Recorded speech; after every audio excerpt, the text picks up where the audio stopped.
The NPP government, while in opposition, criticized the NDC heavily for bringing in the Ameri power plant. The criticism became so bad, someone in the Dr. Bawumia campaign today, an energy expert, has said it led to a situation where Ameri became a name that could not be used or kept for the power project. So, does the government, NPP, have the moral right to use the same plant, 6 out of the 10, relocate them to the Ashanti region? And is it true that this was done at the cost of a whopping 38 million US dollars, not Ghana cedis?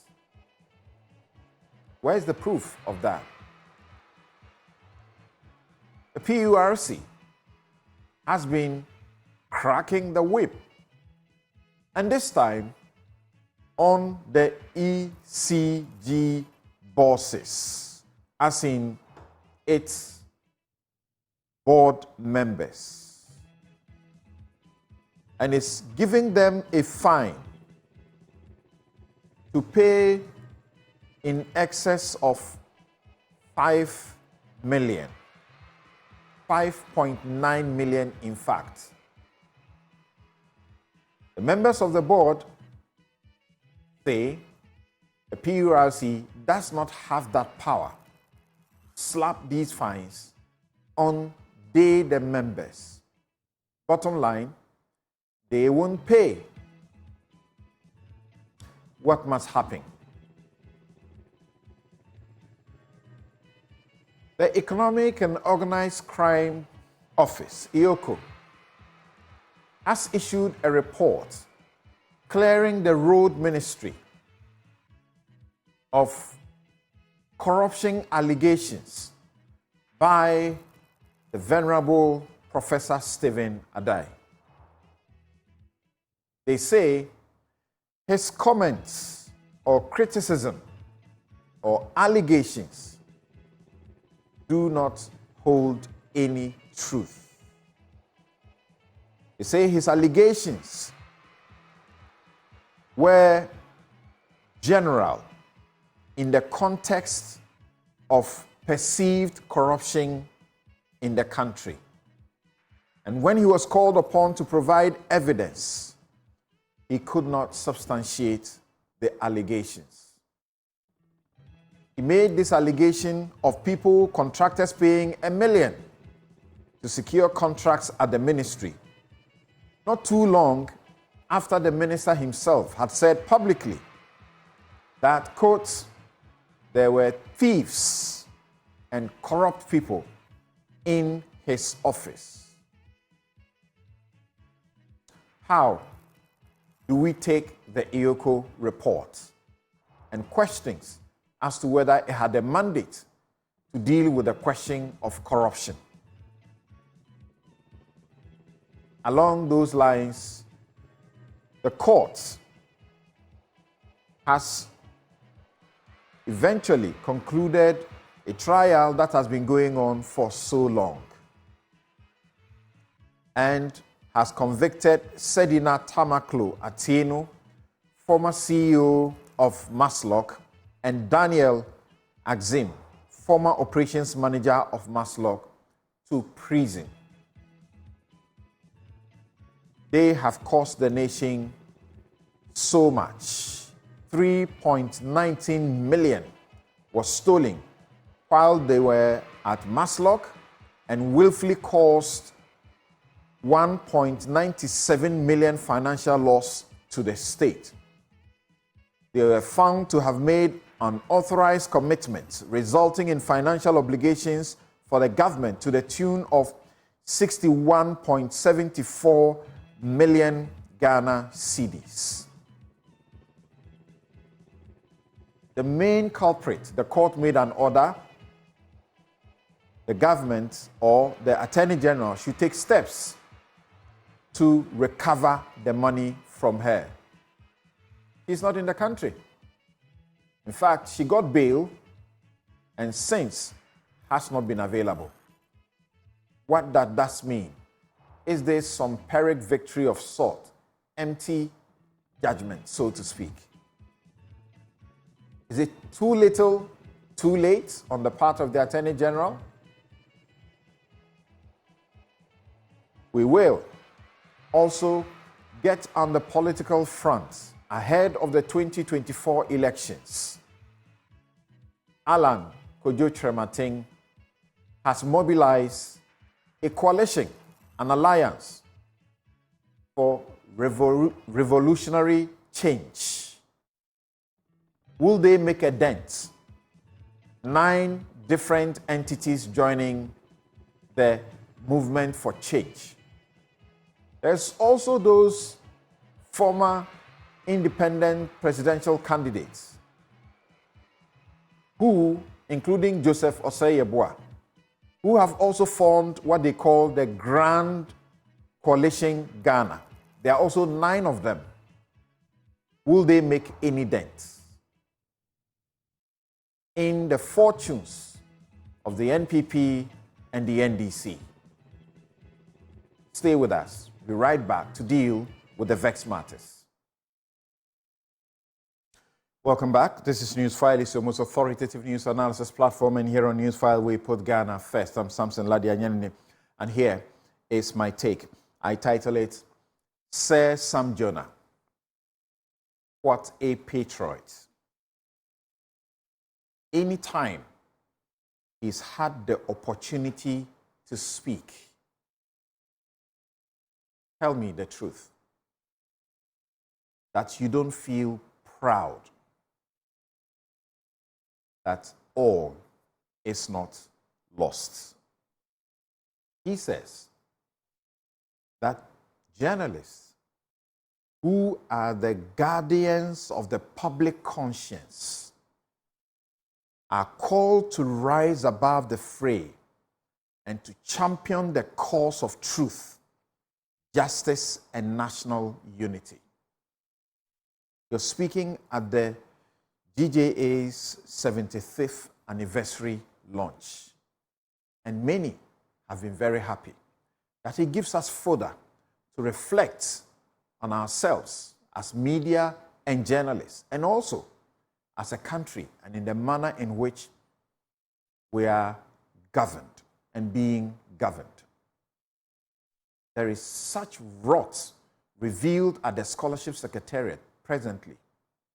But listen to some of the insane and ugly, lame defenses that are offered. Just this morning, I was contacted by someone whose daughter, a poor person in EOCO, whose daughter sought and received approval for just about a little over 2,000 cedis, so she could go to school. Despite the approval and evidence showing that that allocation or approval had been made, she never received that money, just 2,000 cedis. And yet, owners of medical facilities in prime areas like East Legon can receive so much for the scholarship. Some received together with their spouses. They receive it so they can go abroad, and their spouses also get some stipend. This is how insane things are getting. Listen to Sir Sam Jonah.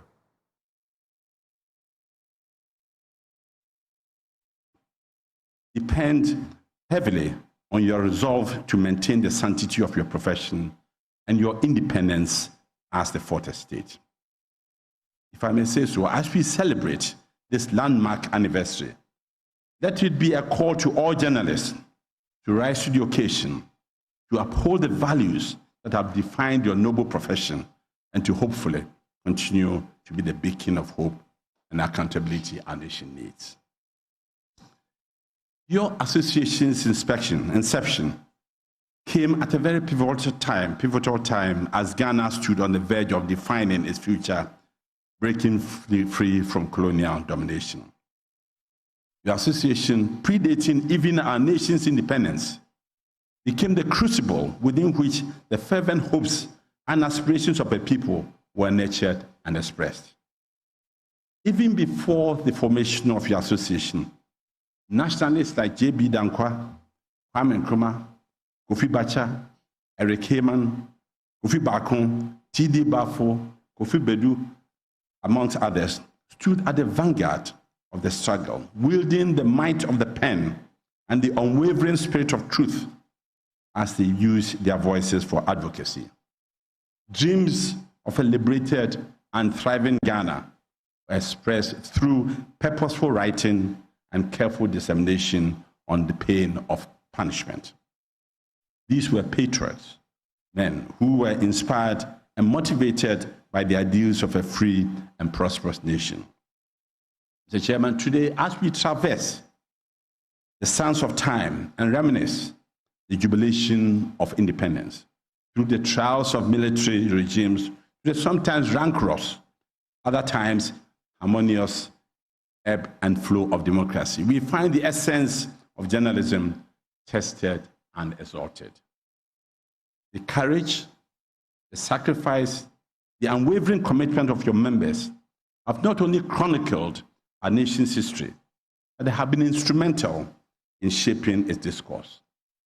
Insightful and courageous citizens like Cameron Dodo, PAV Ansa, Kweku Bakon, Kwesi Pratt, Kwame Karikari, Kojo Yanka, Christine Agri, Elvis Aye, Sam Ade Clark, Cabral Blay Amir, Elizabeth Ohene, Heronata, Kwame Amamo, Mike Egan, Vida Kranti Asante, Giftia Fenidazi, and many others have paved the way for many today. We observe a landscape altered by the winds of change.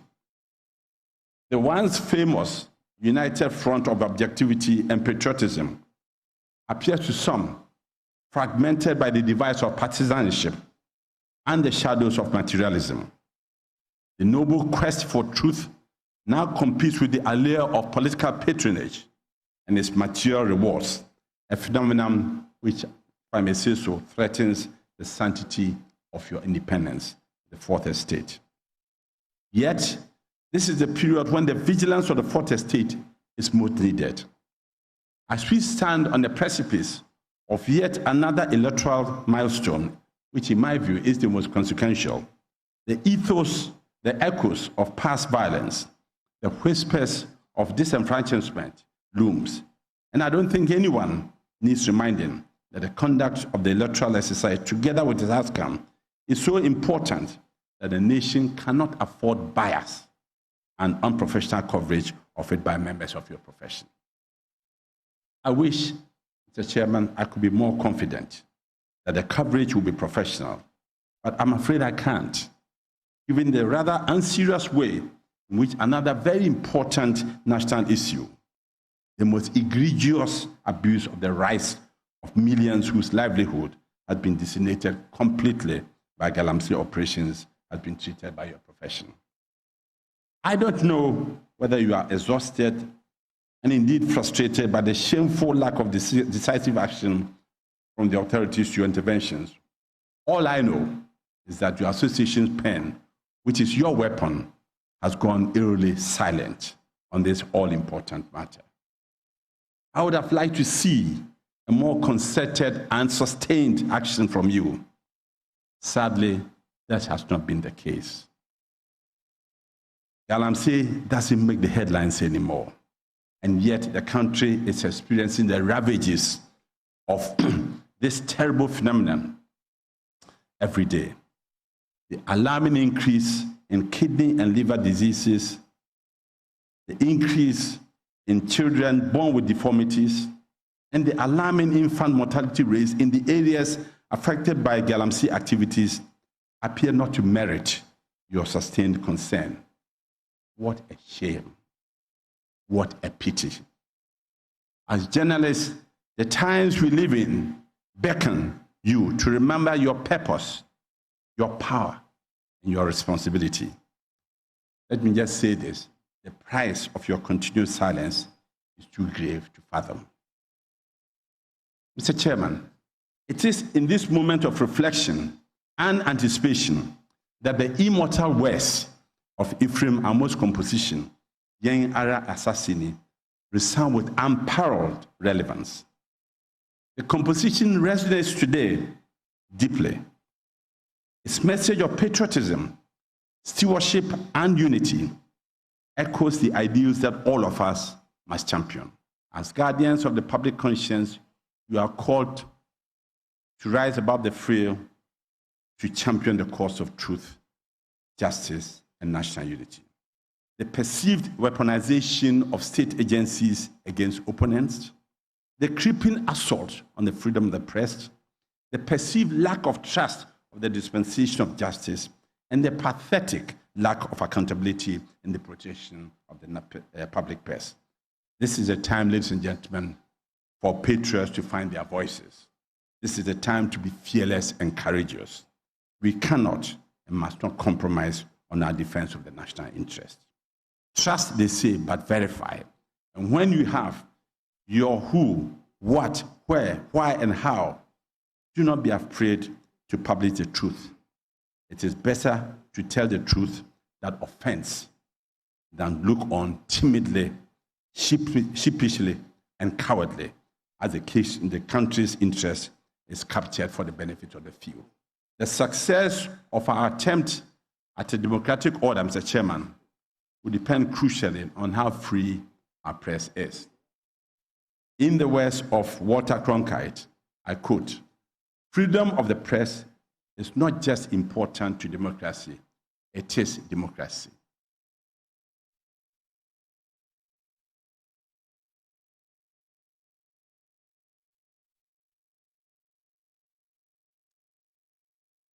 He continued and asked a few questions. Quote, "The sad saga of Sal, the killing of innocent voters at Techiman and the unprecedented electoral violence at Ayawaso remain a scar on our collective conscience." Just imagine that Sal were to be Ododo Diodio, Sal were to be Dome Kwabenya, Sal were to be Bantama, and they were denied representation for a whole cycle of a presidency. What a shame. Journalists compromise left, right, center. You cannot look into the eyes of the wrongdoers and speak truth to them. What a shame indeed. And that is my take. For those of you already commenting on my outfit, this is Fugu exclusive and it's by Konati Clothing.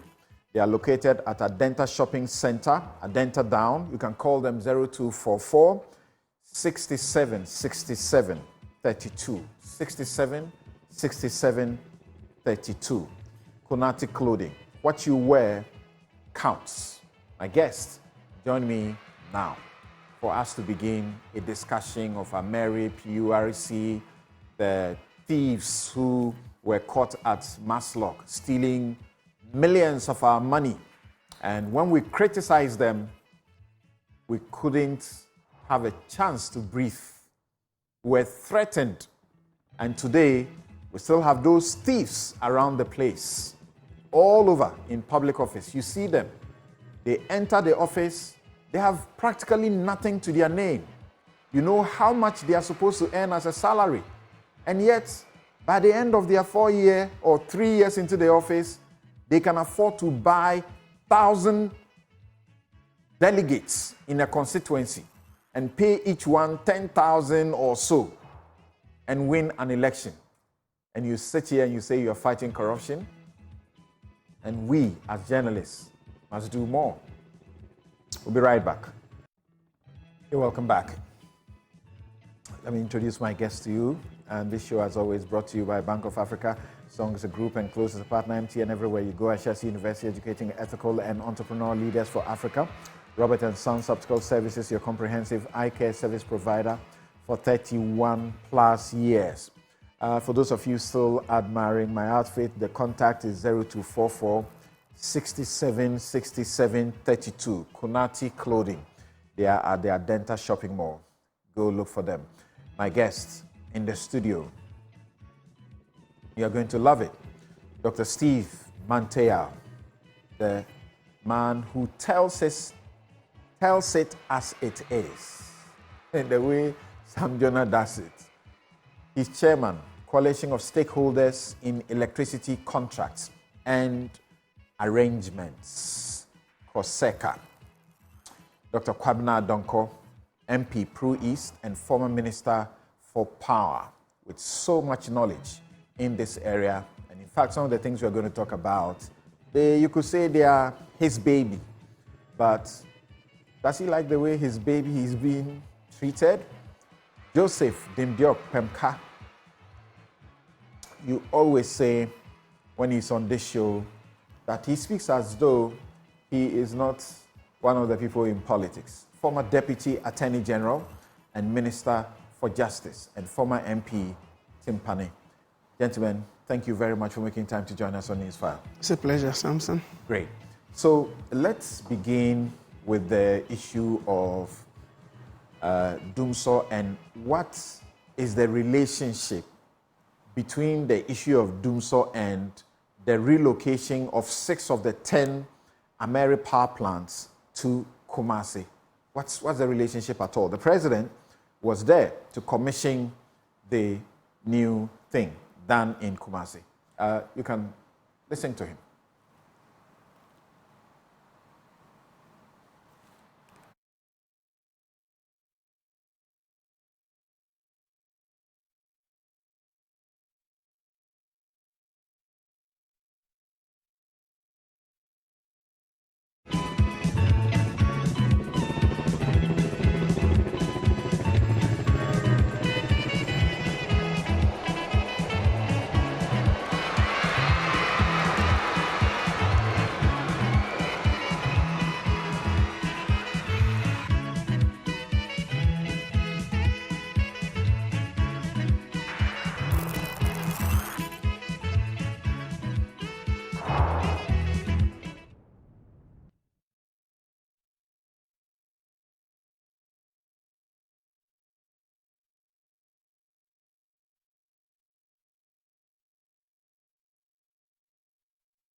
And it is my expectation that with enhanced electricity supply, these enterprises will expand and offer further employment opportunities to our youth. Ladies and gentlemen, in the course of the last 7 years, my government has had the opportunity to translate promises and assurances into result-orientated projects, especially as the Ghanaian people have in clear and absolute terms demanded results that will transform the country for all. One such commitment is the delivery of affordable and reliable electricity to drive our nation's industrialization agenda and position Ghana to become a net exporter of electricity in the ECOWAS region. Our national electrification rate of 88.8% is one of the highest on the continent, and the goal is to have full electricity access by the end of this year.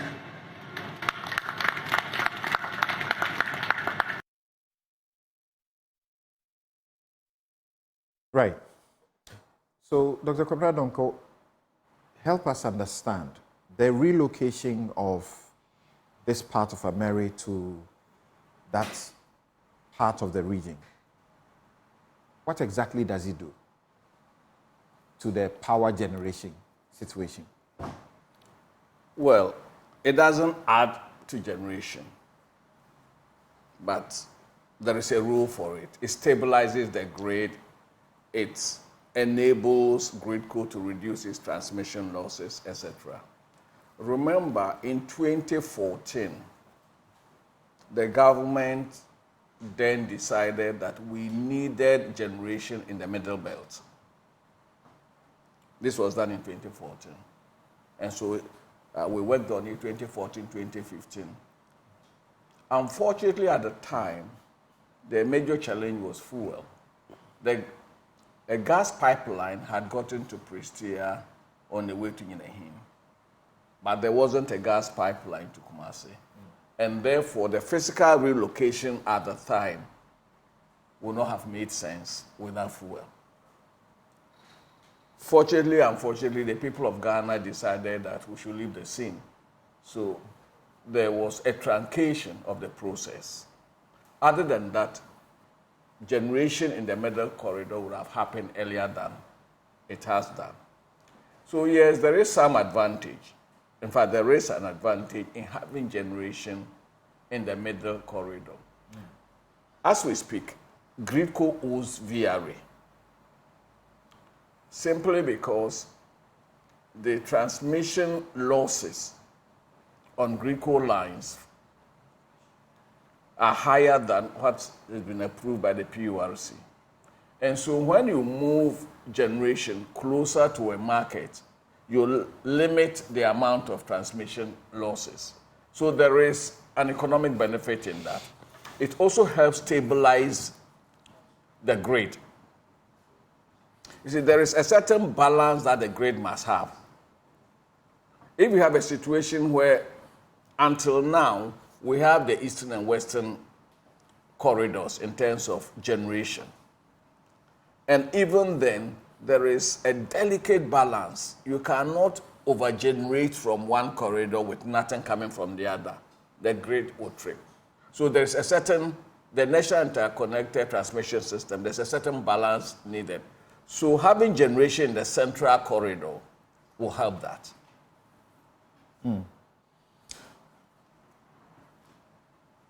Maybe we should quickly now speak about the question of cost, and renaming can be, a lighter issue to the end. I don't know how some of your people perceive it. Now, we are told that the deputy CEO of the Volta River Authority, Engineer Edward Eko Obing Kenzo, in charge of operations, that last year or sometime thereabout, he met with members of parliament, and he had indicated that the cost of relocating it would be around 24 or so million US. And then subsequently, he updated that by some work that had been done, it had become obvious that the cost would be 38 million instead of the 24 million US dollars. What do you say about that? You see, it is difficult talking about the cost in abstraction. First of all, I haven't been to the site since they initiated the installation. I will have to see what the balance of plant is there. If it's just the transportation, the civil works, then I will say it's a bit on the higher side, because I have been informed that at a point the ministry wanted a private sector contractor to do the relocation at a cost lower than the 38 that is being quoted. But until you see the works, exactly what was done, it will be unprofessional. For example, the Angomaso site is not just for Ameri. Car Power has been contracted to set up some other power plant there by this government in the midst of the allegations of excess power. Then, of course, there is the expectation of future generation. I heard the minister talking about 800 megawatts generation in that corridor. It is futuristic. So if the works, especially the balance of plant, it's been oversized to meet all that, that will be another thing. But I don't have that information, so I don't want to pretend that with that information, I can say it is high or low. It is important it's become an issue because the minority has given a hint that they intend to investigate the cost because they have suspicions that it cannot be $38 million US. That will be perfect. You see, like I said, I don't have the details. And if an investigation will bring out the details, we must fight for value for money, irrespective of who is in power. If a forensic investigation or a technical investigation is conducted, and I will call for that. Right. If it's conducted and it says, yes, give or take 5-10% is within range or it's excessive, then we have a basis to hold people accountable. Right. We know that the Ameri plant is movable, right? That's why it was able government was able to move it. So 6 of the 10 plants. Units to the Ashanti region. Did you have any such plans? You remember in 2015 when we were being lambasted, left, right, and center of Ameri. One of the arguments in my memo to Parliament was that the Ameri plant was modular. There are 10 units of 25 megawatts each. So if there is the need to move generation, emergency to any part of the country, it can be moved. Unlike the existing plants we have, if you take the GE frame 9s, they are 110 megawatts each, 2 of them or 1 at a place. So these ones, that was one of the positive things we said about the plant when it was being negotiated. So we foresaw a situation where in the national interest, it could always be moved. Let me take the opportunity to also address this once and for all. The chairman of the Bawumia Energy Manifesto Group came out with some write-up claiming that the plant should have been purchased at $290 million and we had gone to contract it for $510 million. It is the height of naivety to put up that position. First of all, assuming without admitting that the units, if you put them together, they will cost $290 million, as he was claiming. In an emergency, there's a lead time, a long lead time, if you go and place an order with General Electric for them. There's a long lead time. Remember, this was an emergency plant. That is one. 2, the units alone, without the balance of plant, just as I was talking about, the balance of plant is another major cost item, has to be added to it. Then 3, and more importantly, if you are doing a build, own, operate, and transfer, it's like work and pay. And the average Ghanaian will understand that the taxi driver, if you pick a car, you are buying the car on work and pay. And by the time you finish paying for the car or the vehicle, the cost may be double what you would have paid if you had the money to buy it outright. The Ghanaian state didn't have the money to purchase it outright. And therefore, somebody says, I am buying it with all the finance costs, with all the interest. And then when you finish paying, of course you won't pay. Anyone who has taken a mortgage knows that if a property is $80 million and you are taking a mortgage, by the time you finish paying for that property, you are likely to have paid double the signature price. So this is just simple, common sense. And let me add this. This is the only plant. We've had the Tico plant in this country for over 20 years. It's never become ours. We've had Sonona Sogli and other private plants in the country longer than we've had Ameri. None of them has become ours. But through this innovative boot arrangement, the plant is now ours for 0 cedis. And so we can then decide to take it wherever we want, to the extent that we even decide that, okay, we want to even change the name. All right. Now, hold on there.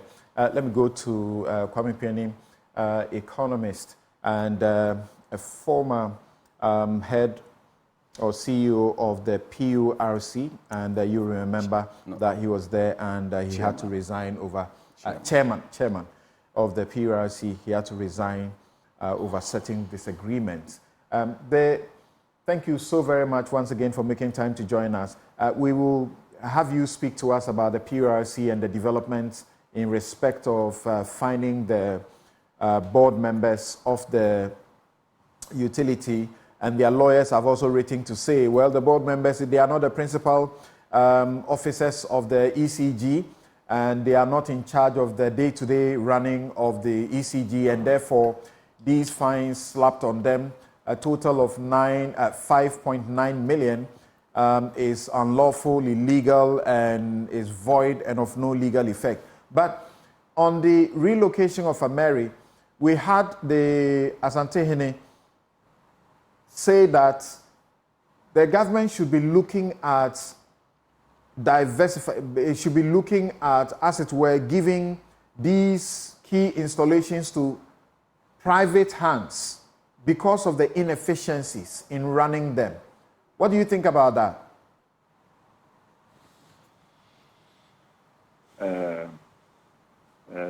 This discussion, the discussion of what to privatize and what not to privatize.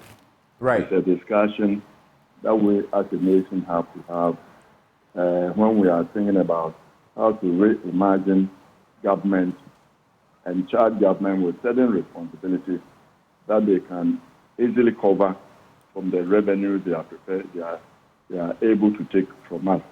But let me address the PURC thing. I was a former chairman of the Public Utilities Regulatory Commission. Let me commend the commissioners and the management of the PURC for this courageous landmark initiative. It is a timely reminder to all directors of public and state-owned institutions that it is not just a matter of being a director and going for fees and taking the fees and going away.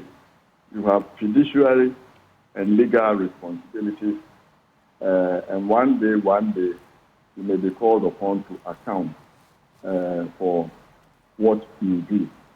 You see, every board has an audit and compliance committee.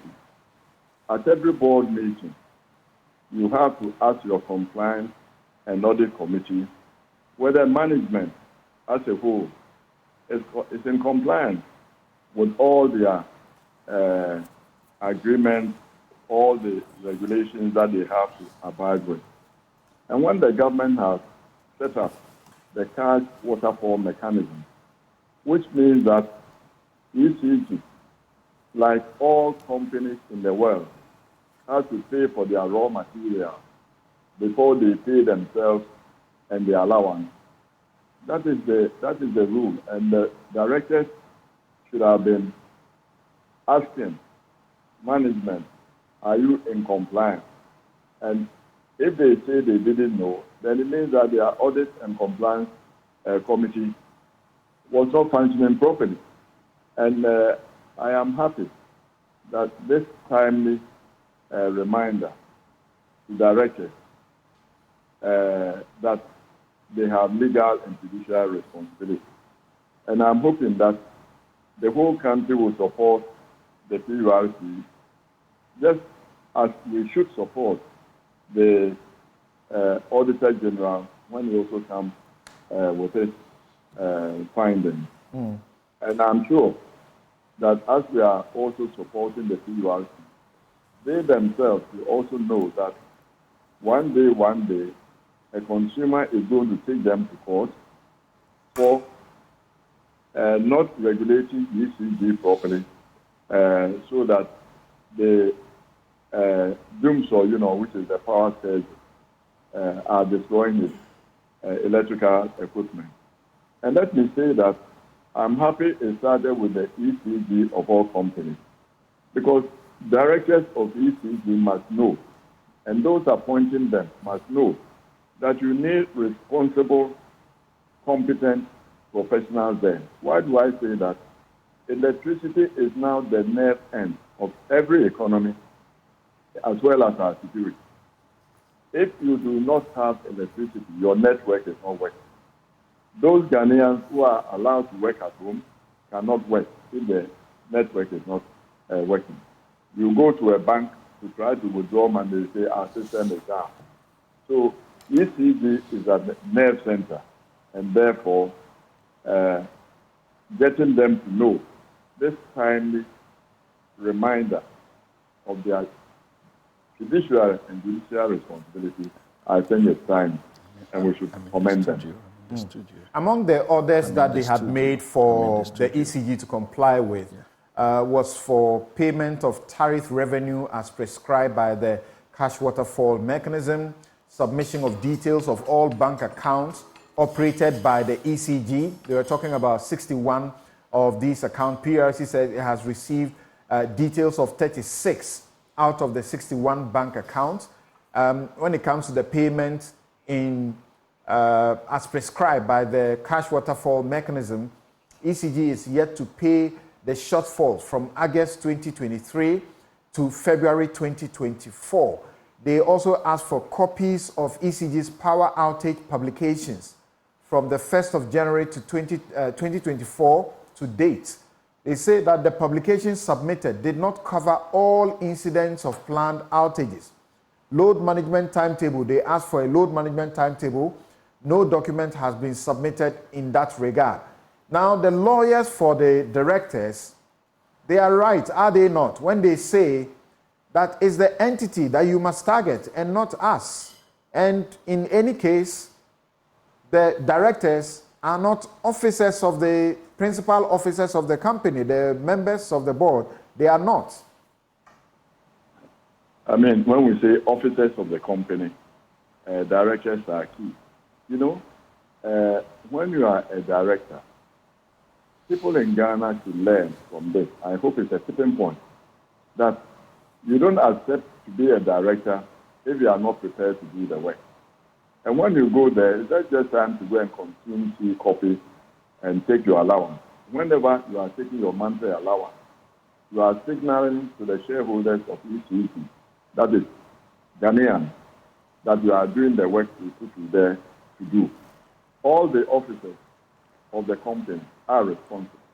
Directors are company officers, so they are responsible. They quote section 38 of the Act, Act 538, and they say it's specific there that a default on the part of a public utility in the payment of a penalty may lead to the personal liability of a principal officer of the public utility. And they say that under section 49 of the same law, a principal officer in that law means, quote, the person responsible for the day-to-day administration of the affairs of the public utility. That's why they are saying board members of the ECG are not responsible for the day-to-day administration of ECG and therefore are not principal officers within what the law is seeking. And therefore what has been done, they say it's not only unlawful, it is null and void and it's without any jurisdiction. So it's an empty paper as far as they are concerned, an empty order. I think that let the lawyers fight over what is lawful and what is not unlawful. And this is why we have the court, you know. I think that in the fight to make Ghana a country of law and order, this PURC move is important. Whether it is implemented or not, a signal to directors that you are officers of the company. You know, obeying a contract is not a day-to-day affair. Directors are responsible. Directors approve contracts and then designate who should sign the contract. If you are chairman of the board of a company, you have a lot of responsibility. You know, so for me, this discussion, this initiative, is bold and courageous on the part of PURC. I'm sure that if they had done the usual Ghanaian way, oh, Charlie, leave it to God, somebody in power, the minister may not be happy, and this and that. Look, they've taken a bold initiative. It's a timely reminder to all of us that directors have a responsibility. And let it go to court, and let the court decide that when directors are taking decisions, it only affects the managing director. The managing director has one vote at the board level. So when you say officers, when people sue a company, they sue the officers of the company. And I've never heard in my whole life in the public sector somebody saying that the officers is just the managing director and not the directors.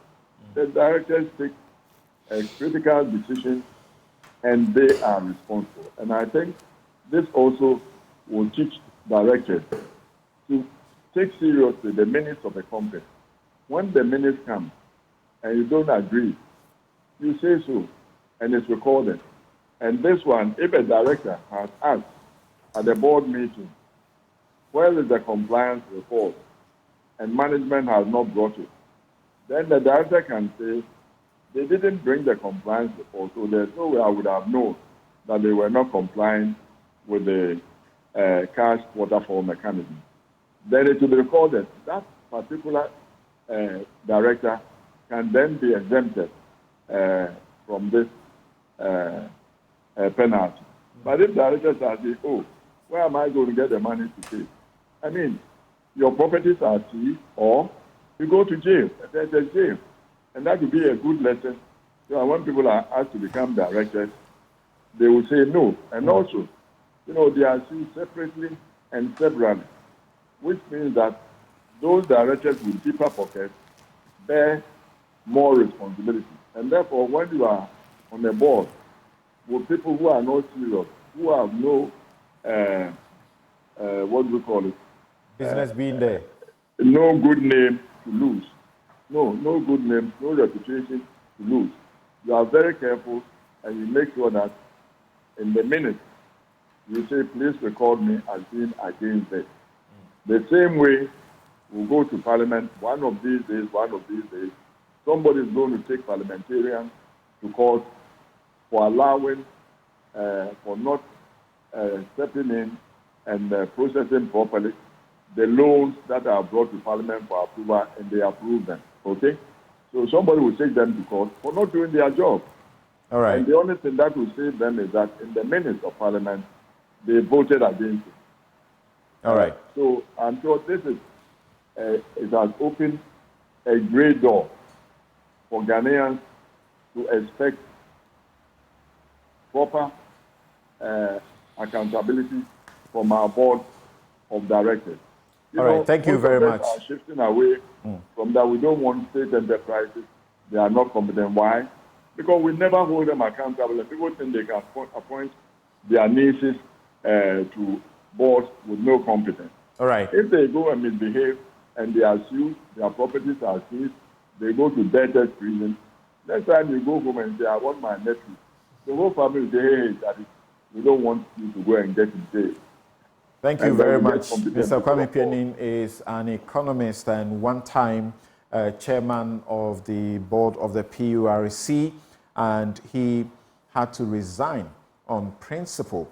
One of the very few things you see happening in Ghana in public office, that people resign on principle. Now, let me bring Dr. Steve Manteyao in here. Let's do very briefly about this PURC fine, and then move back to the matter of the relocation of the 6 units of the Ameri plant. Dr. Steve Mantial, thank you once again. Hello, Doc. Yeah, Samson, thank you. Great.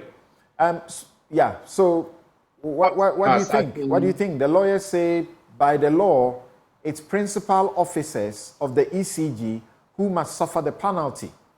And you are slapping it on the individual board members who are not principal officers. Samson, I think this matter can best be settled in the court of law.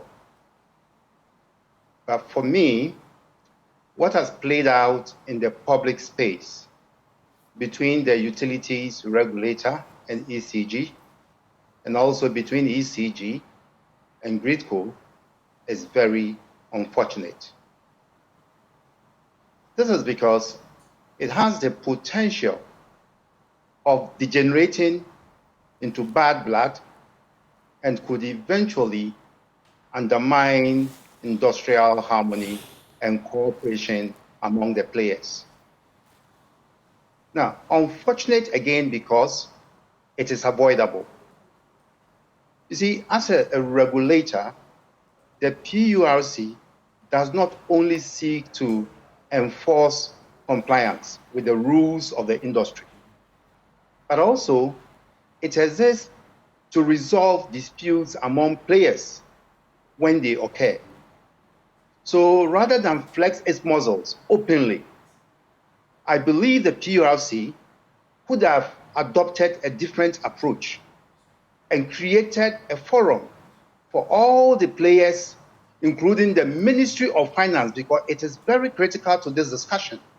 And I doff my hat to the Committee of Parliament, the Mines and Energy, and the approach they adopted in getting to the bottom of this matter, which settled the argument as to whether we are in Dumsor or not.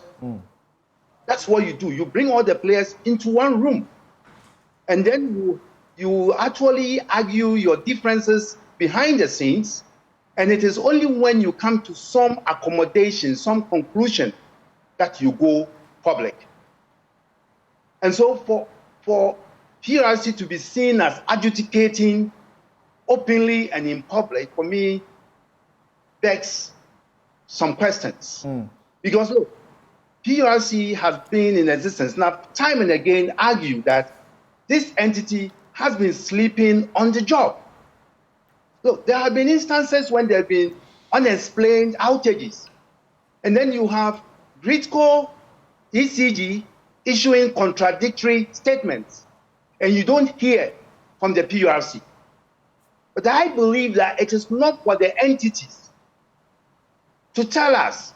It is for the regulator to investigate and then come out as the arbiter to tell consumers why we have to sleep in darkness. But oftentimes you don't see them. In fact, the PURC is visible only when it comes to tariff fixing.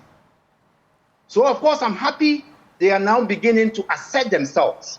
But I think that the approach needs to be looked at so that we avoid acrimony and make everybody comfortable and able to deliver on their mandate. But is it fair?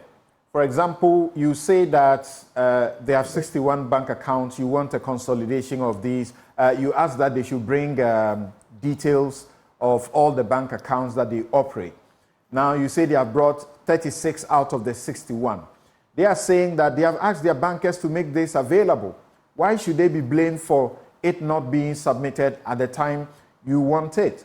You have asked for load management timetable. Of course, that one they have not submitted yet. But they have explained why they cannot have a load management timetable. Is it fair? Is it fair to fine them? Yes. Yeah, and that is why I make the point that these things could have been resolved behind the scenes. Look, I know the proper procedure for obtaining bank information is to draft a letter to the banks, and that the principals will sign, and the bank will release the information to whoever needs it. If there is a delay, you find out why there is a delay. You don't go public, chastising the entity for not making the accounts available. So I think that a lot of this drama we are seeing could have been avoided if the PRC adopted a better approach. All right. Kwenka, so you are the lawyer here, reading from the law as especially having been assisted in the manner in which that the lawyers for the board, members of the board have done. Do you think that they have directed the fines at the wrong place? Well, first of all, let me put things in perspective. And Samson, thank you very much for the opportunity, and thanks to your cherished viewers. First of all, I think I agree with Boafo and Co. Totally. They are right in their approach. You see, some of the determinations they made are supposed to be made by courts or the High Court. Some of the determinations that have been made by the PURC are supposed to be determinations made by a court. For example, you will see, I mean, we are not in a law lecture, but you will see that even though there's a problem with some spelling I've seen in that letter, the veil of incorporation, for example, yeah, you've seen that. Instead of VE, there's a VA, which a couple of typos in there, is repeated in the letter. The veil of incorporation, there are circumstances under which it is lifted.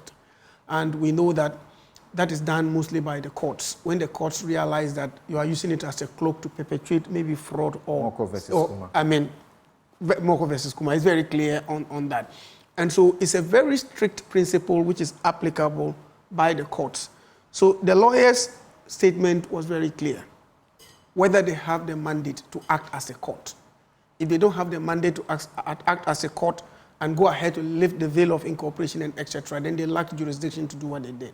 And simplicity, whatever they did, they concluded that was null, void, but and of no effect. Our laws generally give such entities a bit of adjudicatory powers. Absolutely. So they are right to take the decision, and if you disagree, you go for judicial review. No, you see, so first of all, you have to put it in perspective. If you read LI 2413, okay, and Act 538, there are very specific provisions dealing with how to exact penal consequences for acts committed by entities. The question fundamentally is the act of the PURC in exacting the fine. Do they comply with LI 2413 and the provisions From where you of... say it, what's the verdict? It doesn't. There's a shortfall. And that's where I was coming to actually look at it.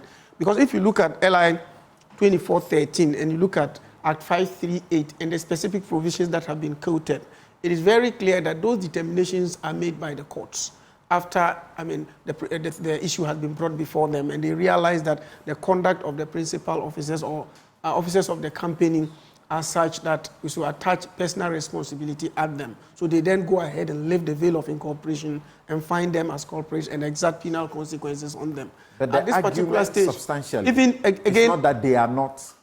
It's not that they are, but that they are. They are even saying that they are even not officers. When strictly speaking, board of directors. If you look at our Companies Act, they are not principal officers of the company. You talk about principal officers, you're talking about the managing director, deputy, then those who manage the day-to-day affairs of the. Take it that the board provides direction, policy direction for the company. The day-to-day management of a company is not done by the board.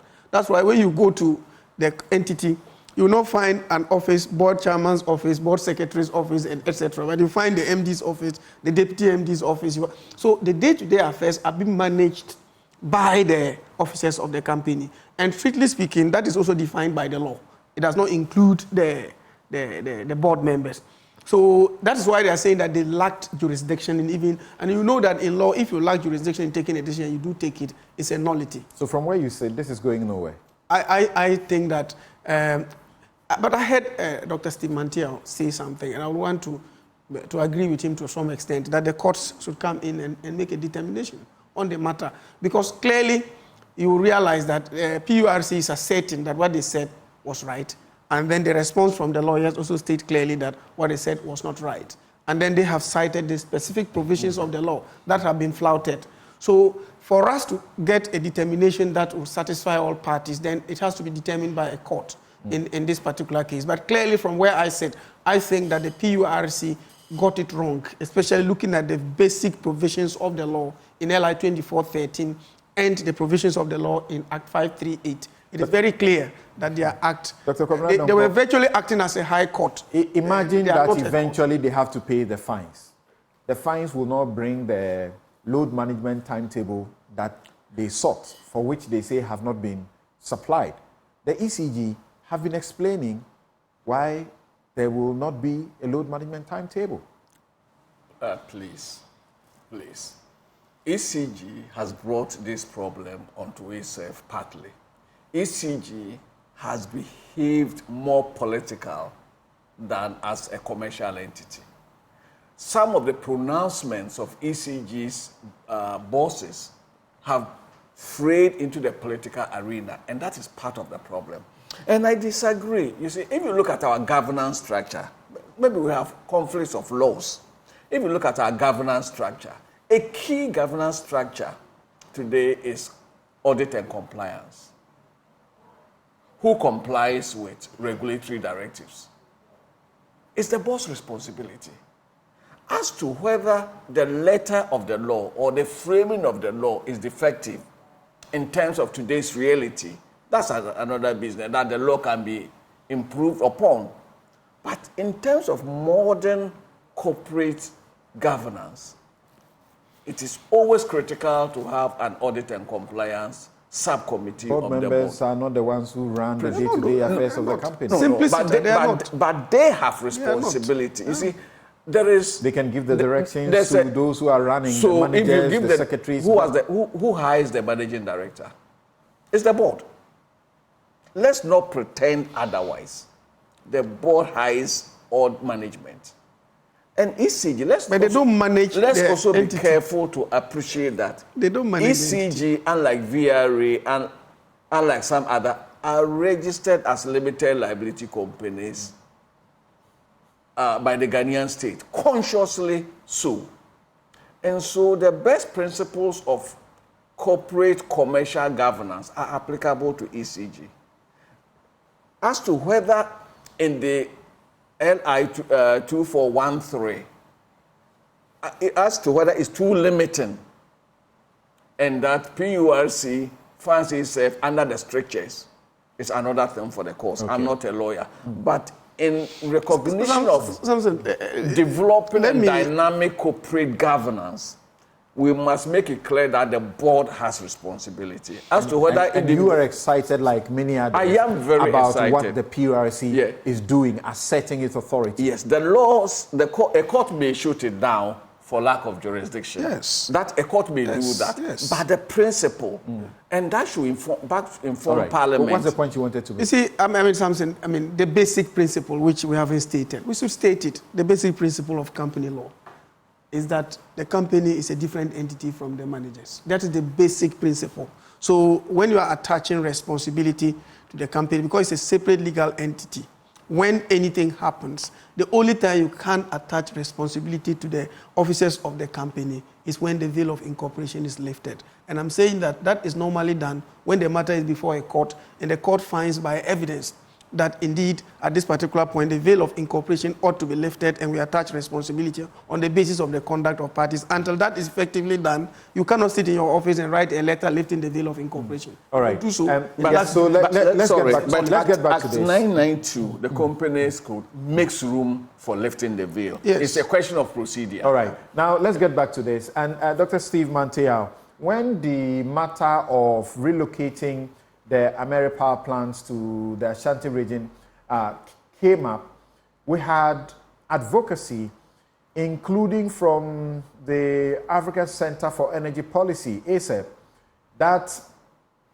the relocation of the plant to Kumasi would worsen the power situation, and also that the cost of $25.48 million to $35.6 million was bloated. Now it's been done. Samson, before I go on to your question, because we spoke earlier, your panelists spoke earlier about corporate governance, I would want to draw attention to how we've allowed politicians in this country to bastardize the principles of good corporate governance. One of your panelists alluded to the fact that it is the board's responsibility to appoint the manager.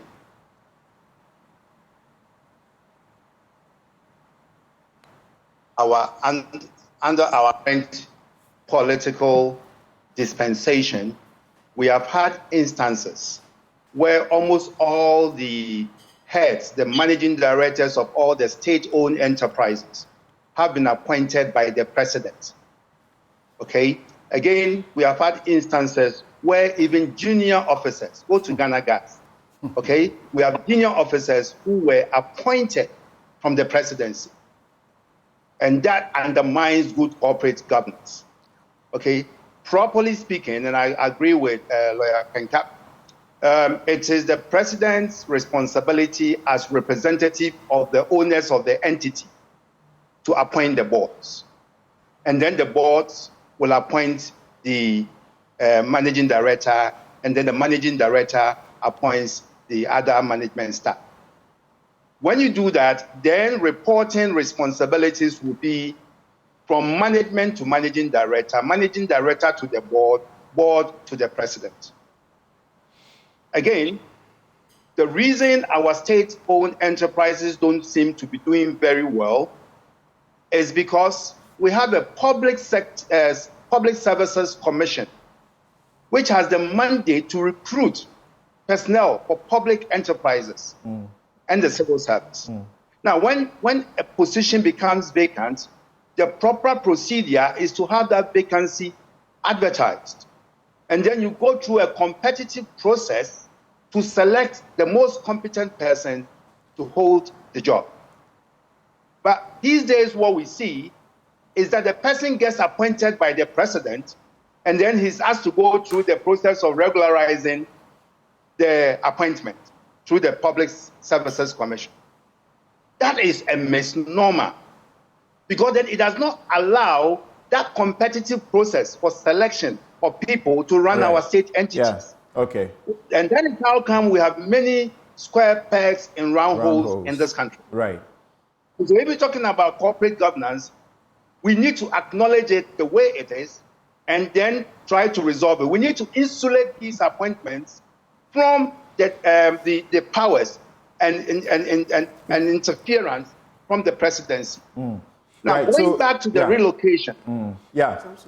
ASAP was saying that the best thing, looking at the debt situation of the sector, this was not the best decision, and that the best decision, instead of relocating, was for the Energy Ministry to prioritize strengthening the transmission systems in place to coincide with a stable power supply for the middle belt from Bui Dam. Additionally, the issue of cost, about 25 to 36, million US dollars, they said that was over bloated.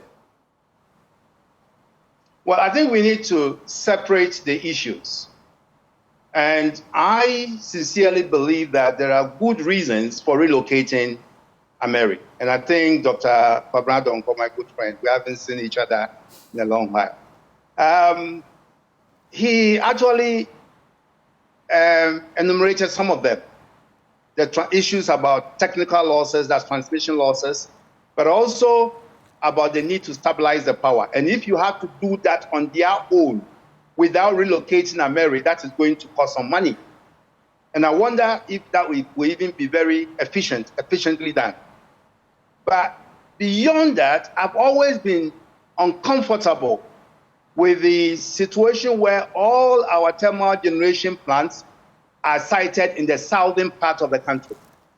Should anything happen, we'll be in serious jeopardy as a country. So it makes sense to spread your generation plants across the country so that in the event of any catastrophe, you don't plunge the entire country into darkness. So there are good reasons. With the cost dimensions, you need a benchmark to be able to say that this is too high or too low. I do not have that benchmark because I have no evidence of similar assignment being undertaken under the circumstances in which this was done. So I would avoid commenting on the cost, but to say that there were good reasons for the relocation. And again, let me say that my particular worry about the relocation was the fanfare around it. I thought it was completely unnecessary. And I would expect that this fanfare would have come at a huge cost to the taxpayer. You have a state-owned enterprise, and it's a commercial entity, and it does this work for which people are paid. So why should there be a political fanfare just because BRA has relocated a plant to Kumasi? It's an exercise in mediocrity, and we should stop these things. They are wasteful expenditures. And that is a concern I have. And you see that at the end of the day, all I've said points to a certain interference, involvement of the political establishment in the business of state-owned enterprises. And that is where the problem is. And that is why we have inefficiency at the ECG. And, let me bring in the fact that just days ago, the general manager of Ashanti region east of the ECG had to be arrested. For what crime? For authorizing the disconnection of an entity that owed electricity bills. So how else do you expect ECG to finance its operations and improve the services if you would not allow it to collect monies owed to it?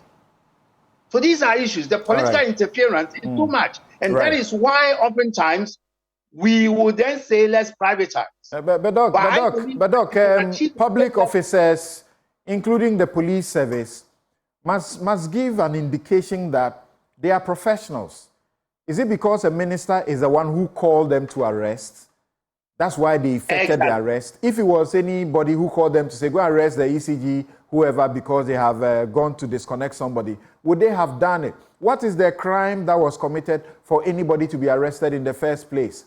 And this is such a mockery, and it continues. So, but the question is, there's been questions about whether this particular government has the moral, as it were, right to even be celebrating this in the manner they are doing, given how they bastardized Ameri, compelling the then president to get PricewaterhouseCoopers to conduct an audit into the Ameri situation, and the results came, and it showed that all the claims of, corruption were unfounded. You see, Samson, let's avoid politicizing this discussion. Because once you go on that trajectory, then it becomes a political give and take between NDC and MPP. And therefore, we are not able to address the issues the way it ought to be addressed. Whatever it is, Ameri now is the property of the Republic of Ghana. It has to be relocated, and it's been relocated by a corporate entity. Politicians should have nothing to do with it. That's my position. What do you recall to be the role of the said Mitlenus in the sacking or in the exit of Mr. Ejako from office? Well, it all has to do with suspicion of corruption, overpricing of the relocation and all that. But you see, I want us to avoid... The question is being asked again, because these are important questions. That this was sole sourced, and sole sourced to an entity that there are suspicions around. Yeah, you see, Samson, is sole sourcing permitted under our law? Certainly it is. Under what circumstances can we do sole sourcing? Those are the questions we should ask. Were the rules followed? If the rules were followed, fine. There is no issue. They would have been qualified on the basis of the expertise. Sorry? I said they would have been qualified on the basis of the expertise. Yes. On technical expertise, there are clear financial and technical criteria for the selection. And so the question should be as to whether these were followed or not. I want to avoid speculation and reading meanings into things that I do not have evidence to support. All right. Thank you. Samson, yes, very quickly, you would realize that your panelists are at idiom on this matter on the relocation. There is no disputation about the reasons for the relocation. I put that question first to Dr. Komnado. And I wanted to even come to that, to commend him for that high level of professional assessment that he made. Very few. It's always been like that. Very few people will do such. And I think that, I mean, he's been an elderly friend on the floor and etc. And I have to say that he looked at it from a professional eye and gave that assessment. So, you see, technical persons would have advised the ECG or the presidency as to the relocation of this particular plant. And these technical pieces of advice, when given, are complied with. And so, if you look at the reasons that were actually given by the Venerable Komnado, he stated, I mean, about transmission losses being minimized, satisfaction of generation, proximity, and etc., which are all advantageous for the relocation to be done. The politics of it that you actually tried to bring in, you see, I want us to, as Dr. Stephen Mantia has said, we should try and stay away from it, because the Ameri, the renaming and etc., you know very well that Ameri itself is a company, a foreign entity. And so now that it has become our own, we cannot maintain the name. We just have to find another name for it, because we can maintain it fine. Or is it but that I think that somebody is just ashamed? No, that they have tried so hard to Samson, over this plan, and now it is the same thing you are taking to court. No. Samson, Lardy Anyenini Company Limited goes to acquire a particular property for and on behalf of Ghana on the basis of build, operate, and transfer. And then you have exhausted your tenure. For 10 years, you were supposed to operate the entity in Hanover. You've exhausted that. You've now handed it over to government of Ghana. It's no longer your property. Why should the name remain Samson Lardy Anyenini Company Limited? Is that not a good point? Is that not a good point? Is there no precedent that when we are doing such plans, we'll say the Takra Day, Abuaze Days, is it a voter? There's one there. We call it by the name of the place. Is that not normal? No, I have stated that I don't have a problem with the naming. The problem I have is that to the uninformed, it looks that government has constructed a new plant. And therefore, VRA... We're getting to elections. Yeah, VRA in its earlier communication ought to have said, this is the Ameri plant that we are relocating to Kumasi and rechristening as K1 thermal power plant. If that had been done, half of the brouhaha would not even have been there. Okay. So when you create the impression that it is a new, in fact, there's no need for Sometimes you also remember that if the contractual obligation of government of Ghana hadn't been fulfilled, exactly. I mean, the plant would not have been the one that inherited was taken care of. Exactly. And this is where we draw the curtains on these two twin issues of the relocation of the Ameri and the slapping of the fine on the board members of the ECG for non-compliance fully, satisfactorily, of the orders that were made by the PURC to the ECG. My guests have been Dr. Steve Mantea, Chairman, Coalition of Stakeholders in Electricity Contracts and Arrangements, COSECA.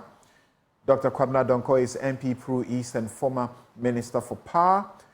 Joseph Dindiok Pemka is former Deputy Attorney General and Deputy Minister for Justice and former MP Tempane. We also were joined by Kwame Pianim, economist and former chairman of the PURC, who, like I said, very rarely happens, resigned on matter of principle.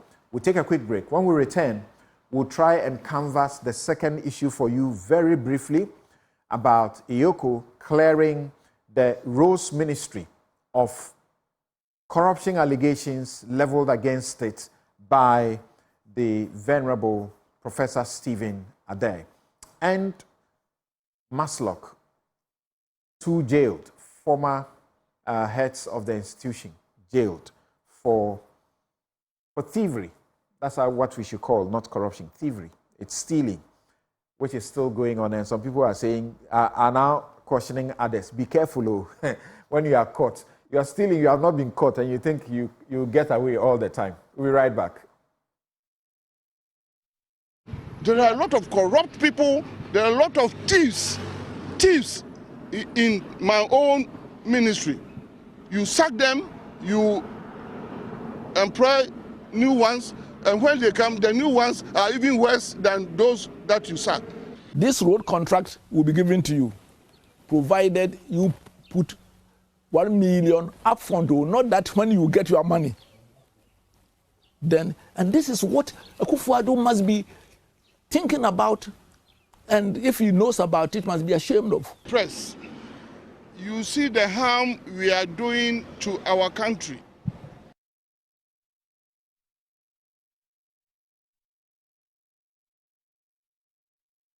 There are a lot of corrupt people. There are a lot of thieves in my own ministry. You sack them, you employ new ones, and when they come, the new ones are even worse than those that you sack. Members of the press, you see the harm we are doing to our country.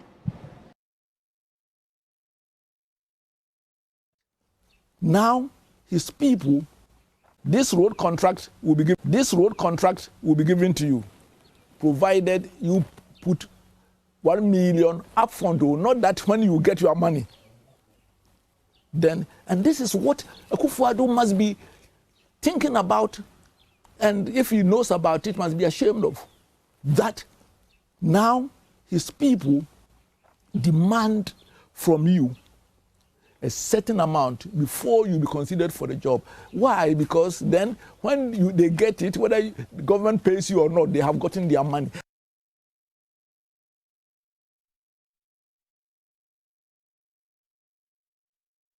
Right, so you just heard Professor Stephen Addae, and earlier you heard Mr. Kwesi Amoako-Attah, who was the Minister for Roads.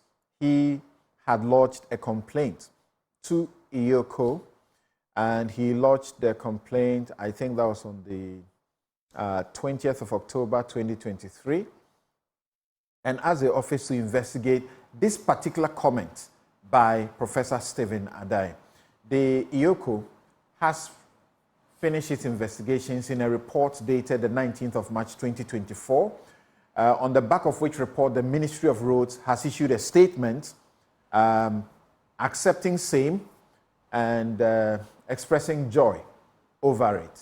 So they say that they had contacted a number of people, Professor Stephen Addae, the Ministry of Roads and Highways Scheduled Officer, Director Programs, Ministry of Roads and Highways, Dr. Joseph Ejay Mensah, Director Feeder Roads, and Mr. Samuel Akwoku, representative of the Chief Director.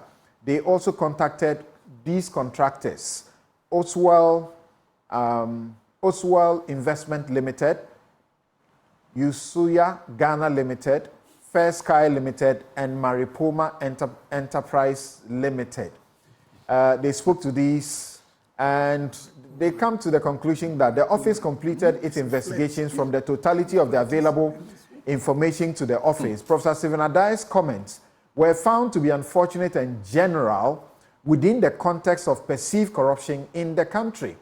It was quite apparent that his comments were oversimplification of the tender procedure of the Ministry of Roads and Highways and highly presumptuous about the perceived corruption in the country generally.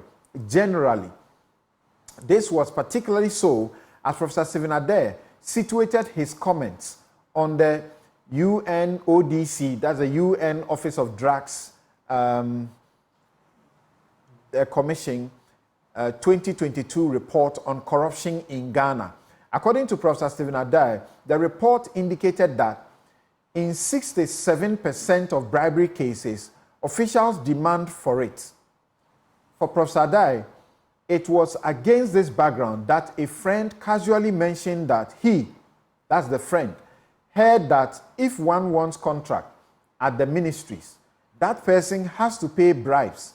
Besides that, he has to he had no distinct evidence of anybody taking bribes at the ministry, and that the use of the roads and highway ministry was for only illustrative purposes, and that it could be any ministry.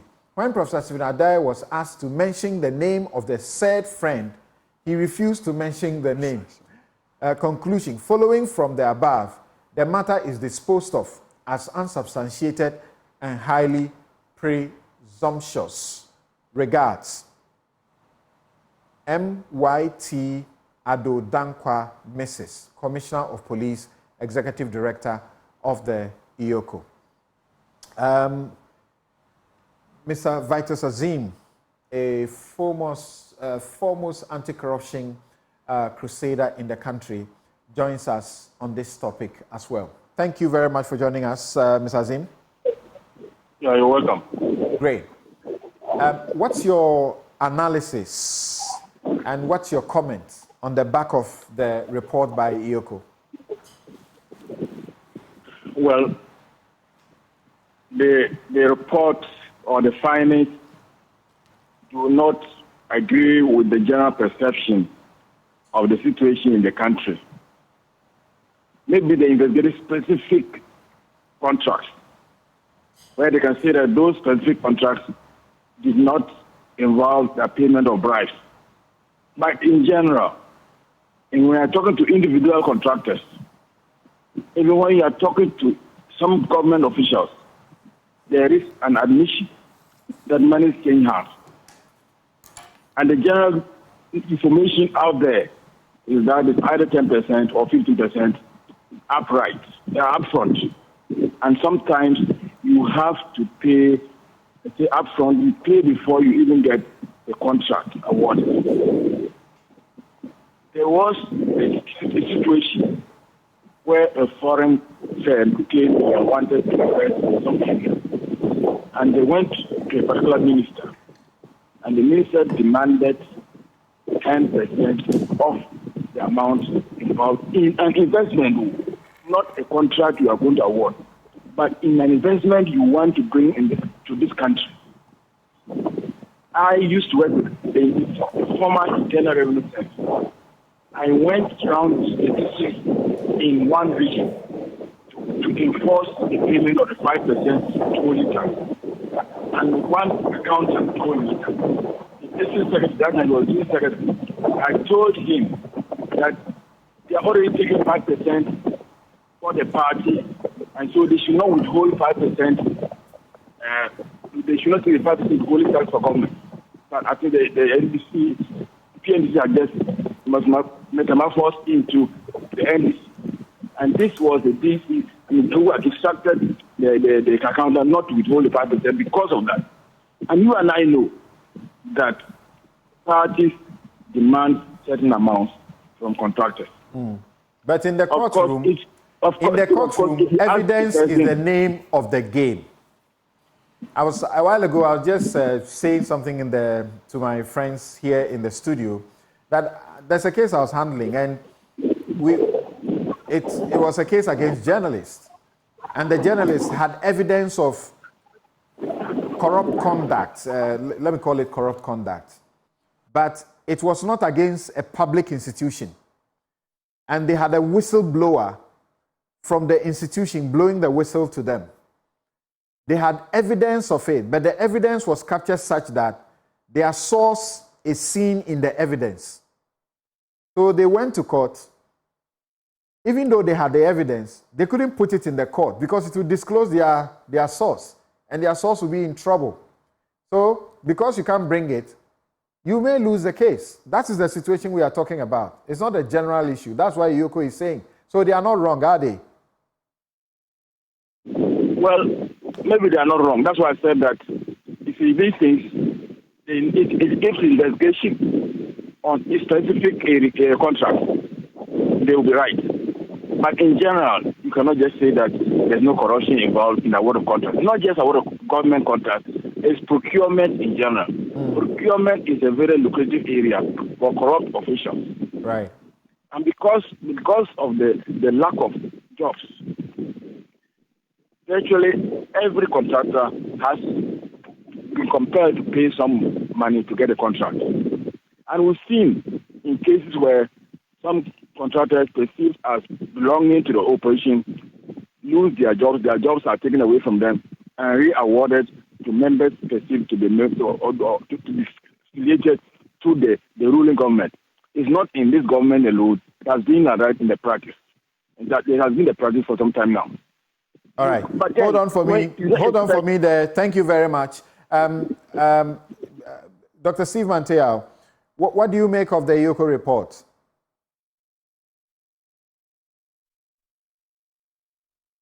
Hello, Doc.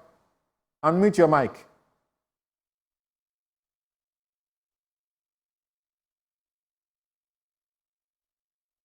Okay, we'll come to Dr. Steve Manteau. Yes, Dr. Kwabena-Donkor. I believe it's an abuse of process. Reporting the case or the statement to EOCO itself is an abuse of process by the minister. The same minister had publicly stated that his place was full of thieves and corrupt people. And that when you sack them and bring new ones, meaning he has sacked some of them, brought new ones, and the new ones are worse than those he sacked. So he's living in an infested area, an area infested with thieves and corrupt people. And so when somebody comes to say that somebody from this area takes 1 million cedis before awarding a contract, then you go to report. If you were not a minister, if he had been any other person, would he have gone to EOCO? Would EOCO have taken this up? So it's an abuse of process by the minister. And for me, that is the angle I look at it. Corruption and stealing, thievery. Stealing does not even sound nice. Thievery. It's a matter of record. The minister said it. I didn't say it. So if in the context of that, somebody is told that this is what happens, and as that, you, the same minister, you quickly ran to EOCO, knowing very well that EOCO as a state investigation institution will be limited by evidence. In fact, if I were the direct executive secretary of EOCO, I would say, Minister, you stated it, that your place was full of thieves.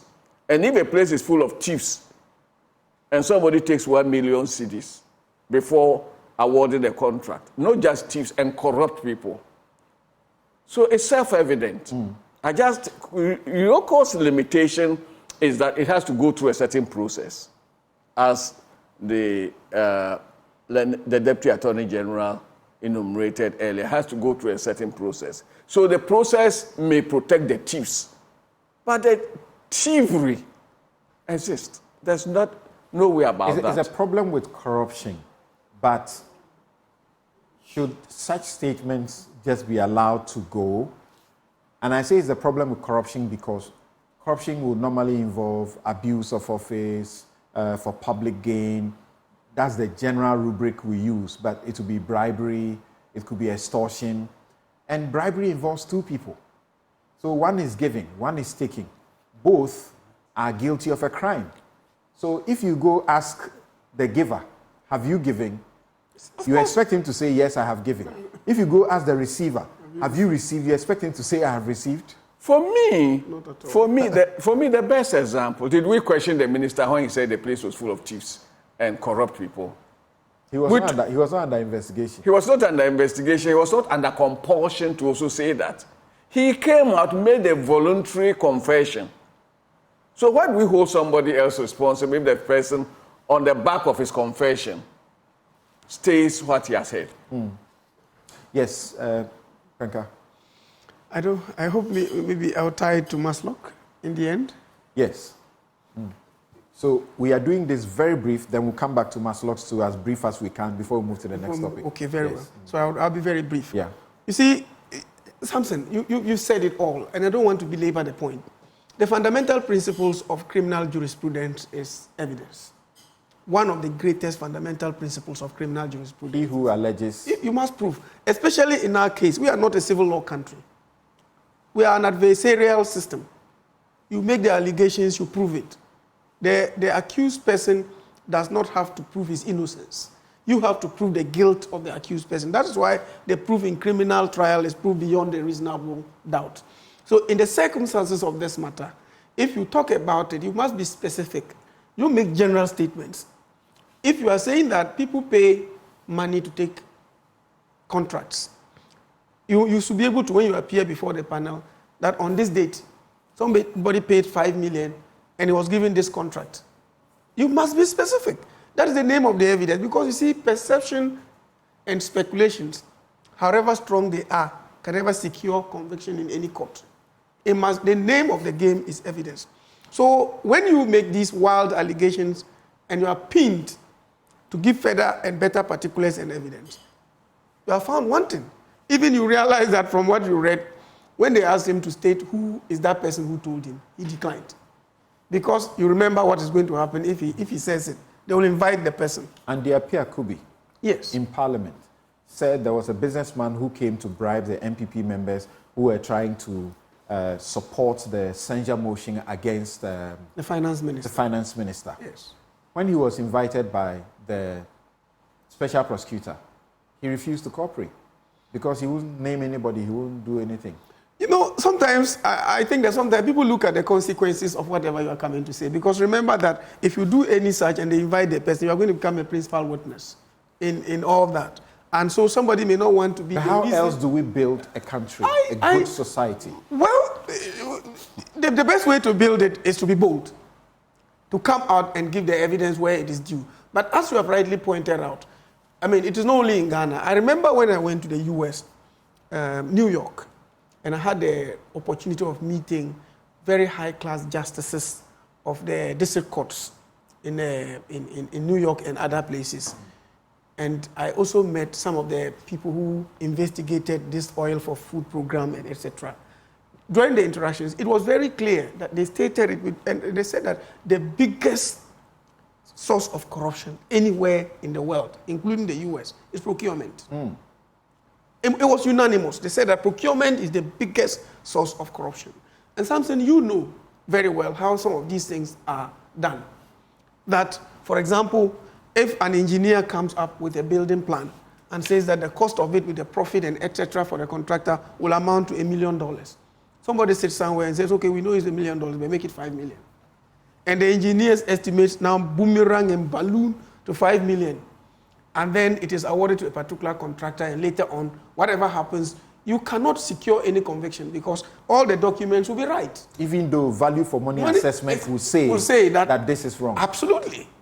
So it means that we again have to look at our legal regime and structure and ensure that even engineers can be held accountable if it is realized that their estimates are far above what is supposed to be the normal situation. Because that is why we're not able to do those prosecutions. In 2015, I was consultant for a group, and I reviewed the anti-corruption laws of the country, and I made a number of proposals, which I've had many repeat or even make before, that the evidential burden must shift if we want to win the fight against corruption. You earlier mentioned civil law countries. Yes. I only have to accuse A that A has done so and so. And he has to prove that he didn't. I will not have to prove. A must prove that he didn't do by his lifestyle. Yeah. There will be a wealth audit to show that you actually earned this on merit. Should we change our laws in that direction? I wanted to just come to that. You see, when we're doing the Office of the Special Prosecutors Act, it was one of the things that we wanted to bring in, actually. We wanted to replicate a provision in the Singaporean situation. In Singapore, they have the reverse evidence system. Right. That if you are living a lifestyle which is not commensurate with your legitimate earned income, then you have to explain it away. Your failure to explain will amount to your guilt. Our failure to have that in our books will encourage people to continue to churn out impunity. And that is actually going to be one of the biggest challenges that we are going to have. Because you have a situation where a person's legitimately earned income at the end of the month amounts to 10,000 Ghana cedis. And maybe within a space of 2-3 years, the acquisition of properties is far, far, far ahead of that. In fact, the person's legitimately earned income times 1,000 will not even get what he's actually possession. Yeah. And then we watch that. And again, what are some of the problems associated with Samson? It is very clear.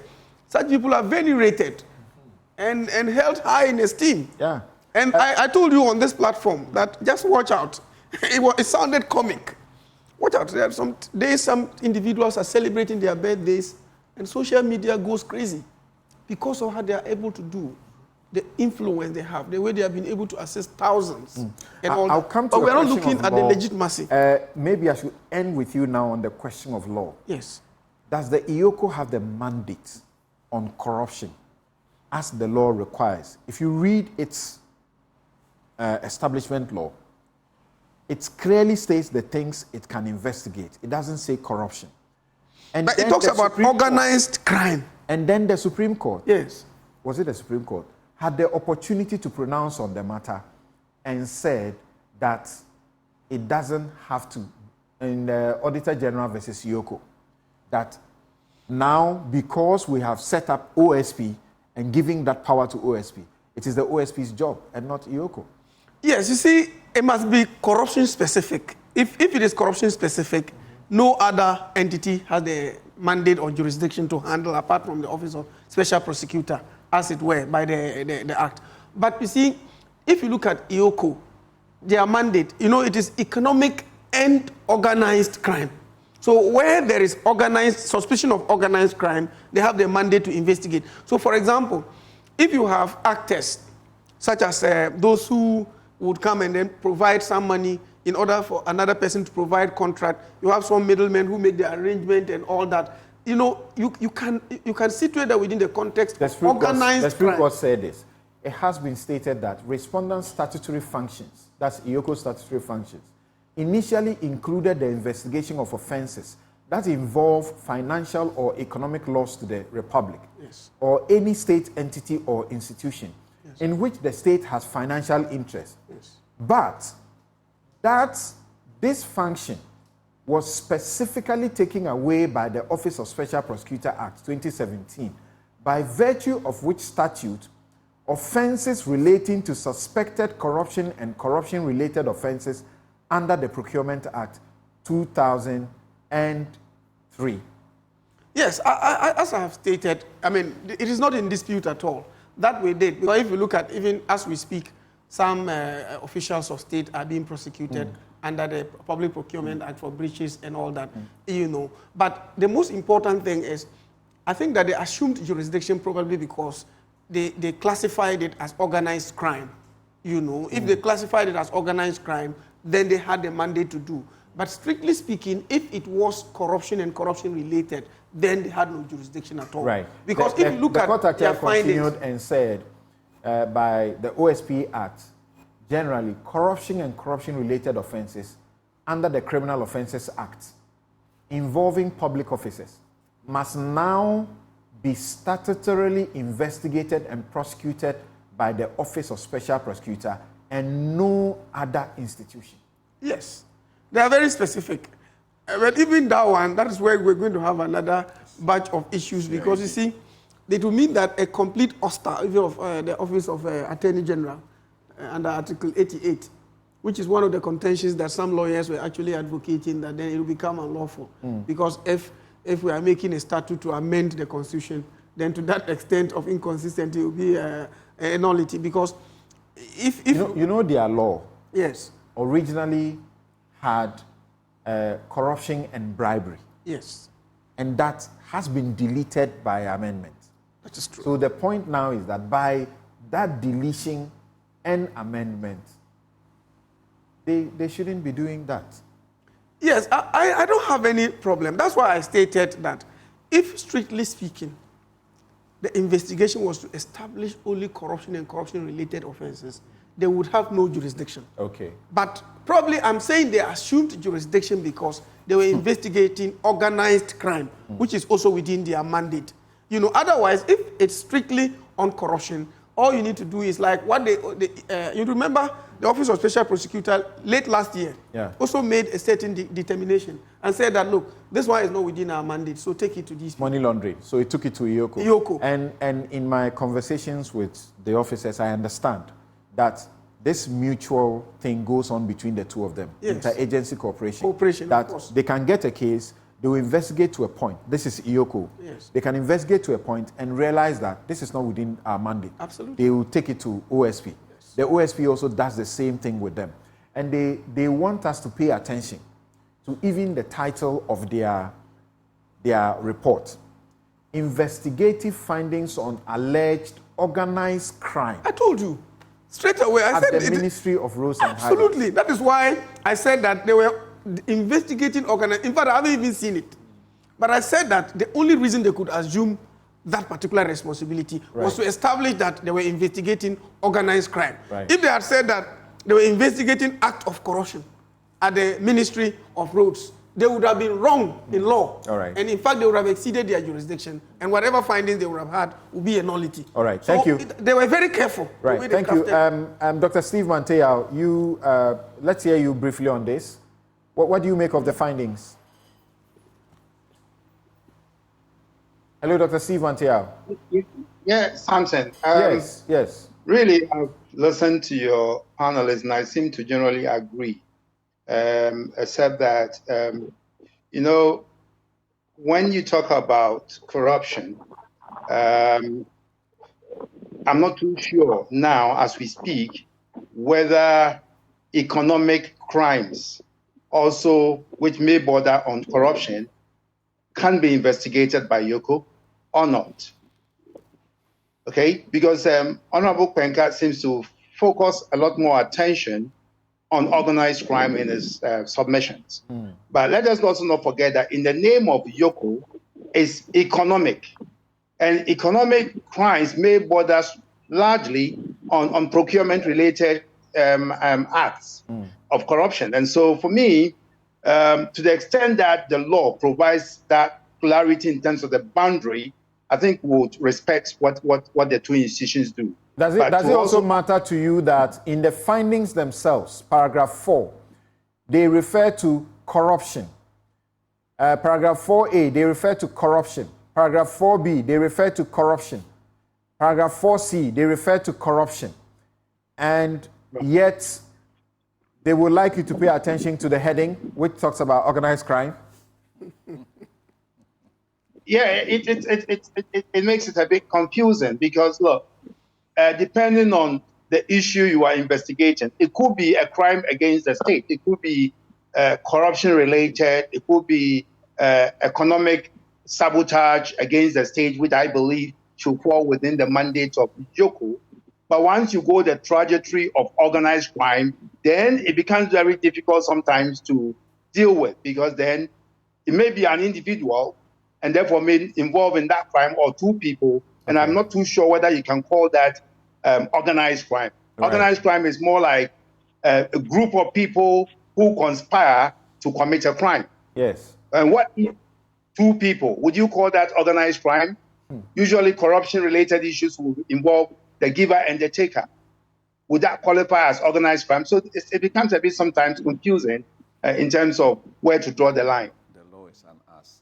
Right. So what will be your brief comment also about the prosecution that was started by the man in the studio right here and now concluded about Sedina Etieno and the other gentleman at MASLOC, which has eventually ended in their incarceration, even though Sedina Etieno is not in the country. It is Daniel Axim who is around.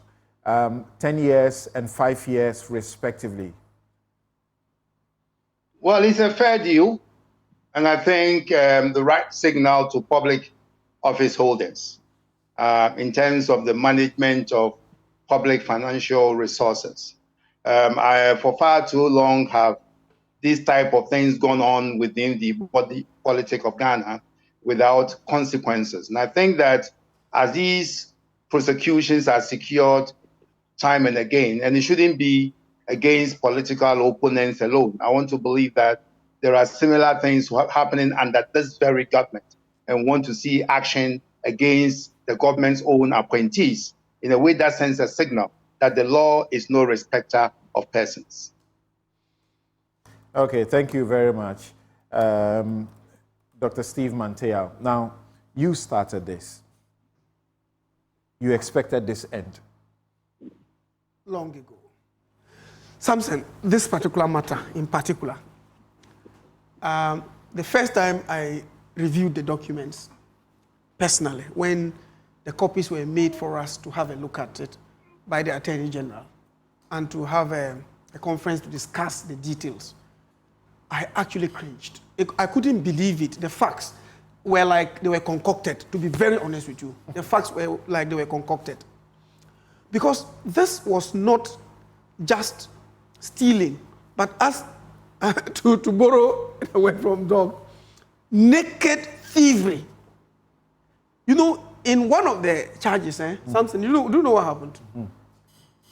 The boss of MASLOC decided to give a loan to a rural bank. And they did not even reach any agreement. Yet the money was transferred to the rural bank.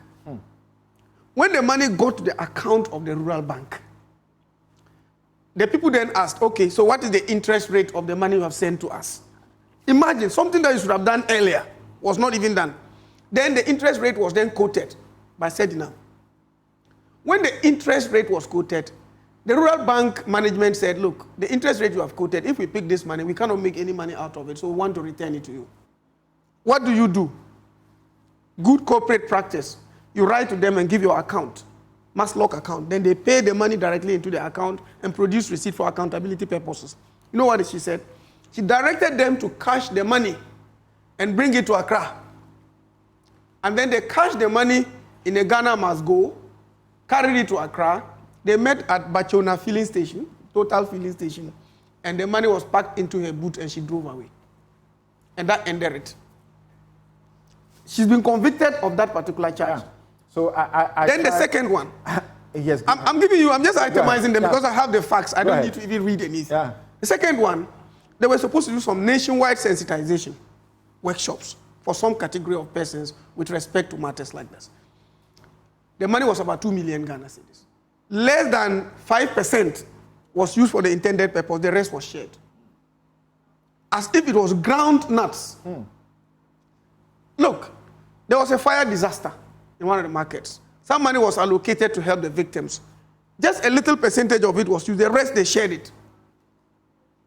There were some phones they had to buy. One on the market, 100 cedis. The prices they quoted, 400 each. Clearly, some vehicles were procured.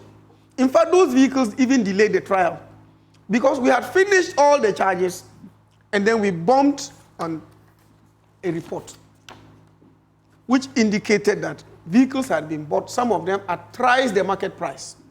Some at thrice the market price. Some at twice the market price. We had to amend our charges to include all these. And remember that they were found guilty of over 70 charges. All of them. 78. Yes. In fact, it is one of the most nauseating cases I have come across in legal prosecution. Because the act of impunity, naked thievery, and robbery perpetuated by them was frightening. And you see, when the judgment was read, I posted something on my social media handle. I indicated that it was not a moment for anybody to celebrate. It was not a moment for anybody to be joyous, but for us all to have a sober reflection.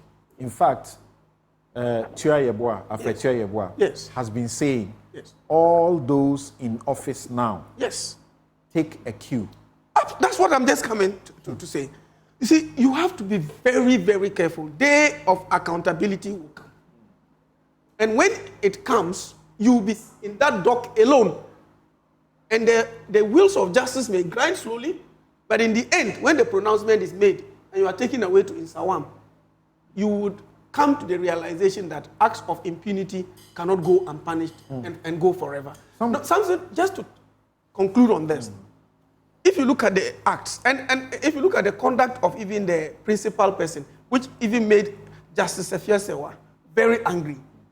I mean, that the state didn't take enough steps or action to be able to have her in Ghana to face trial. Because clearly whatever she did it in order to evade conviction. That was why they had to try her in absentia in line with the constitutional principle and dictate. But I'm saying this again, that those in office now ought to take a clue from this. And this is the third time And all those cases passed through my hand anyway, as Deputy Attorney General in charge of criminal prosecution. Did a third case of a very nauseating nature. The first one was NCA. At a point in time, some money was shared like groundnuts.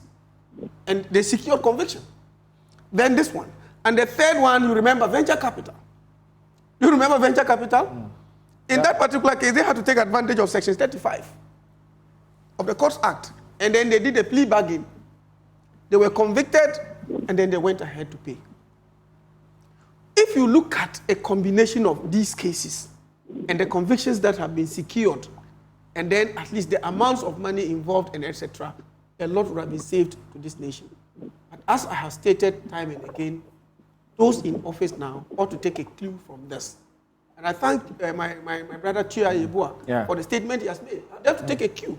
Because it is very, very, very juicy. Initially, the court... Dip your hand in there and fetch. Initially, the court, there were people who were very critical about the court, that it was not being sympathetic, she was not well, she needed bail to be able, she needed opportunity to travel, take care of herself. And this was like a media trial. And eventually, the court had to succumb and say, well, go and take care of yourself and come. And she goes, she doesn't come. She doesn't come. The question Ghanaians are asking now is this judgment as empty as the paper? Well, Samson, remember that even at the initial stages, I thought that there was going to be another step that would have been taken, an international collaboration to get her brought back for face justice. We're told but if you try that, you know, most of the countries up there, they will think there is political persecution, and so they will not allow it. They will even extradite the person. But now that we have secured conviction, the person is a convict, right? And you have to come and serve your sentence. So what they now need to do is to collaborate with the U.S. authorities and the anti-corruption agencies there to ensure that the person is extradited to come and serve the terms. But Samson, I said this in London, and I want to say it today.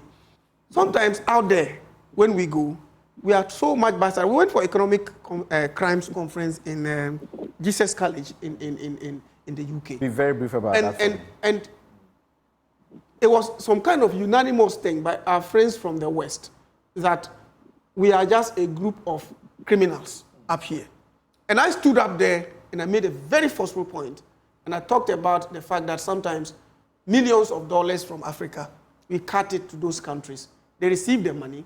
They know very well that we are incapable of getting such monies. They receive it there and later on freeze those accounts and make it their own property. Perhaps some of them are more criminal even than those that are accusing them. Right.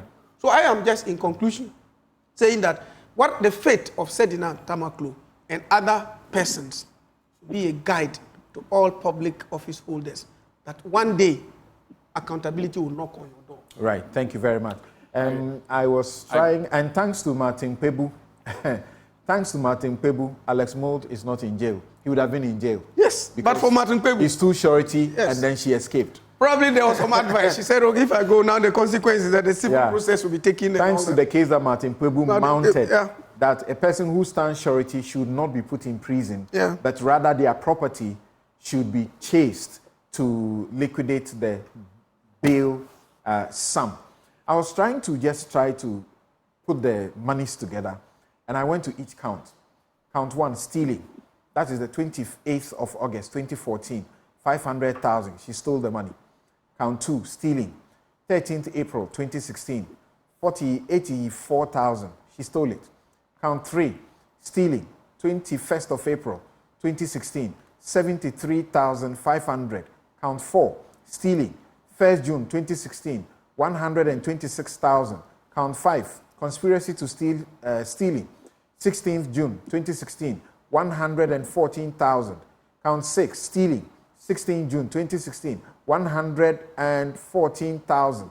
And some of the amount, huge, 228,000, 158,000, 162,000, 136,000. I want to give you an idea how the court came by the eventual total amount. They were not conjured from the skies. They are monies that were in fact stolen. 3.19 million while they were at MASLOC and then they caused a loss of 1.797 million financial loss. They also made unauthorized commitments resulting in financial obligations to the government to the tune of 61.47 million. Vice Azin. Hello, Vice Azin. Yes, I'm here. Yes. So we have come to the end of the prosecution, but getting the money is going to be another issue. What do you say from your end? Well, for me, I think that when you are accused of or found guilty of causing financial loss to the state, the first thing should be the recovery of the money. As for sending the person to jail, it should be a second factor. That is penalizing the person for the crime. But the state should be interested in getting the money back, either in cash or in properties that the fellow has acquired over the years. Otherwise, we'll just waste our time, send the person to jail, the state will take care of the person in jail, then he or she will release, come out and go and enjoy the booty. So for me, the priority should be recovering the money, retrieving the money that has been illegally taken. And then, of course, the fellow has committed a crime by illegally taking the money. You can now go ahead to jail the person. If we don't do that, I think we are not making a headway. Of course, let's say that it's a good thing that this thing has happened. It should deter others from getting involved in that type of thing. But some people bailed the lady. They should be called book. Otherwise, the lady can just get lost in the US and we cannot get her back. And then after 2 weeks of discussion, we forget about it. So the people who stood for the bail must also be brought up. And the investigation should go beyond those two people. One of your panelists talked about a bank carrying the money in Ghana must go and bring it to Accra and put in a private car. That is something that those people involved should be held to account for. You cannot do that with public money. Right. So it's good that they have done the same, but and they need to go beyond what they have done. What do you think can be done to those that they were making purchases from and the prices were inflated 2 times, 3 times the cost of the product on the market? Conspiracy, clearly. Well, because that's what enables the crime to continue, the stealing to continue. They inflate the price, but they don't actually purchase at that price. The one who is taking the money will subsequently give the other part of the money to the person in office who is stealing it through that kind of a conduit. Yes, that's why I say that the investigation should go beyond just these two personalities. There are people who collaborated. There are people who connived. There are people who condoned in this whole exercise. And they should be called to book. I have always said that if electricity company or what the company complains about the stolen meters, somebody needs to go after this dealers in these second-hand things. Those who buy them from the thieves. If you tackle it from there, they will no longer be stealing them because there will be no market for those things. All right. So all the people that are involved in these things should also be brought to book. Right. Dr. Steve Mantia, are you there? Pardon? Yeah, I'm here. Good. The situation where we end up with these prosecutions only after the people have left office, do you think that is deterrent enough? Because unless we play the ostrich, we know that these things continue. They are happening right now in these offices. People are going to constituencies using public funds, sharing them in a certain way just to win votes. And they may probably say they are going to give support for some people in excess of $1 million and only end up there giving 500,000 of the money and pocket the rest. This is going on. Yeah, that's why I indicated earlier that it is good we have this conviction. Next step will be how we execute it. But it is more important that we have these type of prosecutions under the certain government. When governments in power begin to tackle corruption within their own government, then we'll be sending the right signal to the perpetrators of these kind of acts, which undermine our economic development. So yes, it's good, but then we should begin to look within. We hear of cases during, parliamentary primaries and money is being shared left, right, center. You would want the certain government to begin to call people to order, to begin to question, get investigations instituted into how these monies were secured, and then begin to prosecute where we are able to establish through investigations that they were not properly secured.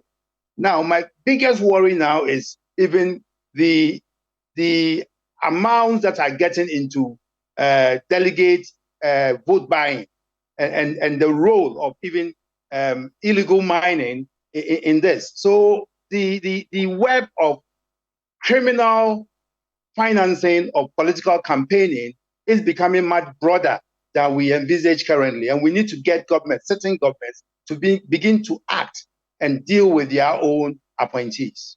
Thank you very much. What will you say briefly to conclude this? Well, as a member of a party born out of probity, accountability, probity and accountability, I find it very difficult to say anything about a conviction as long as the processes, all the legal processes were kosher. If all the processes were kosher and she's been convicted for what she did in office, no NDC person will ordinarily say, please, you are wrong. But the difficulty we have is that we have the Auditor General's report, the COVID, for example. Auditor General makes definitive findings. Year in, year out.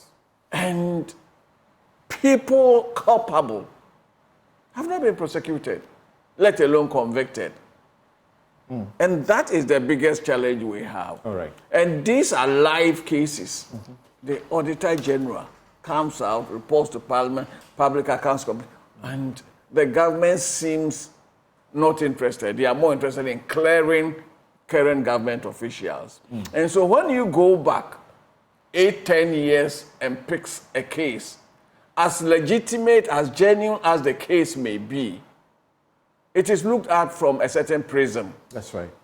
And that is the challenge we have to look at. Occupy Ghana took Auditor General reports for only 5 years, and monies that have been stolen and not accounted for was almost 3 times what we have gone to the IMF for. Tell me we are a serious country. The judge said the sentence against the accused persons also takes cognizance of the quantum of funds lost, the deliberation and enterprise with which the offenses were committed. Deliberation and enterprise. The offenses were committed. And the fact that this type of white-collar crime is in the experience of this court, one too many.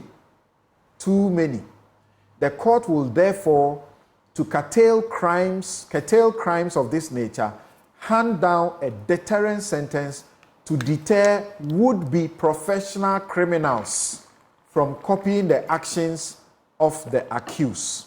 And the court ended by saying, quote, the prosecution is directed to undertake forfeiture proceedings against the assets of the accused, particularly Sedina, who received substantially all the money lost to the state. And this is where we draw the curtains on this subject matter. We'll be right back to ask if Alan is mobilizing such a big alliance to make a dent in the NPP and NDC votes to become president, and other former independent presidential candidates also coming. What will it do to the political landscape in December 2024? We'll be right back.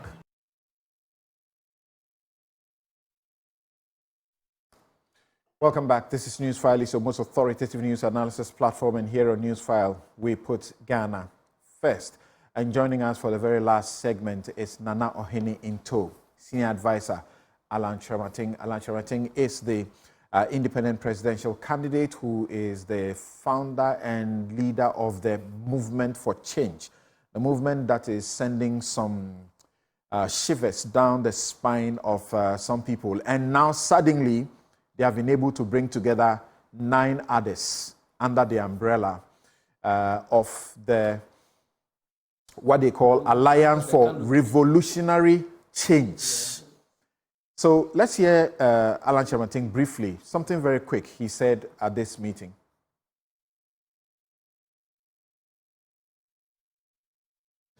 That is visionary, competent, accountable, transparent, action-oriented, results-driven, and compassionate.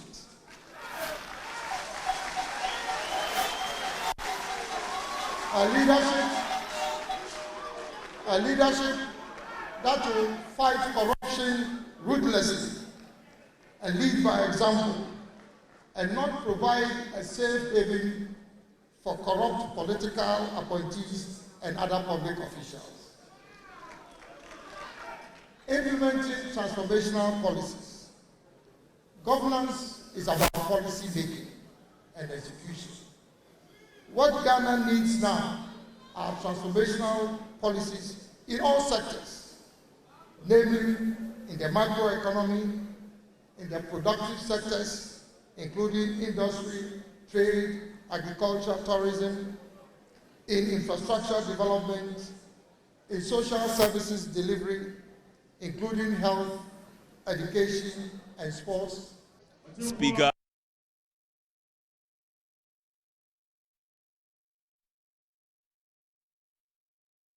Thank you very much, and you're welcome back. And as always, the show is brought to you by the kind sponsorship of My Way Insurance. Dial *165# *165# on the MTN to join My Way today. Syntex tanks, it's strong, it's tough. Flamingo Paint, simply superior. And DBS Industries Limited, roofing, papa fie.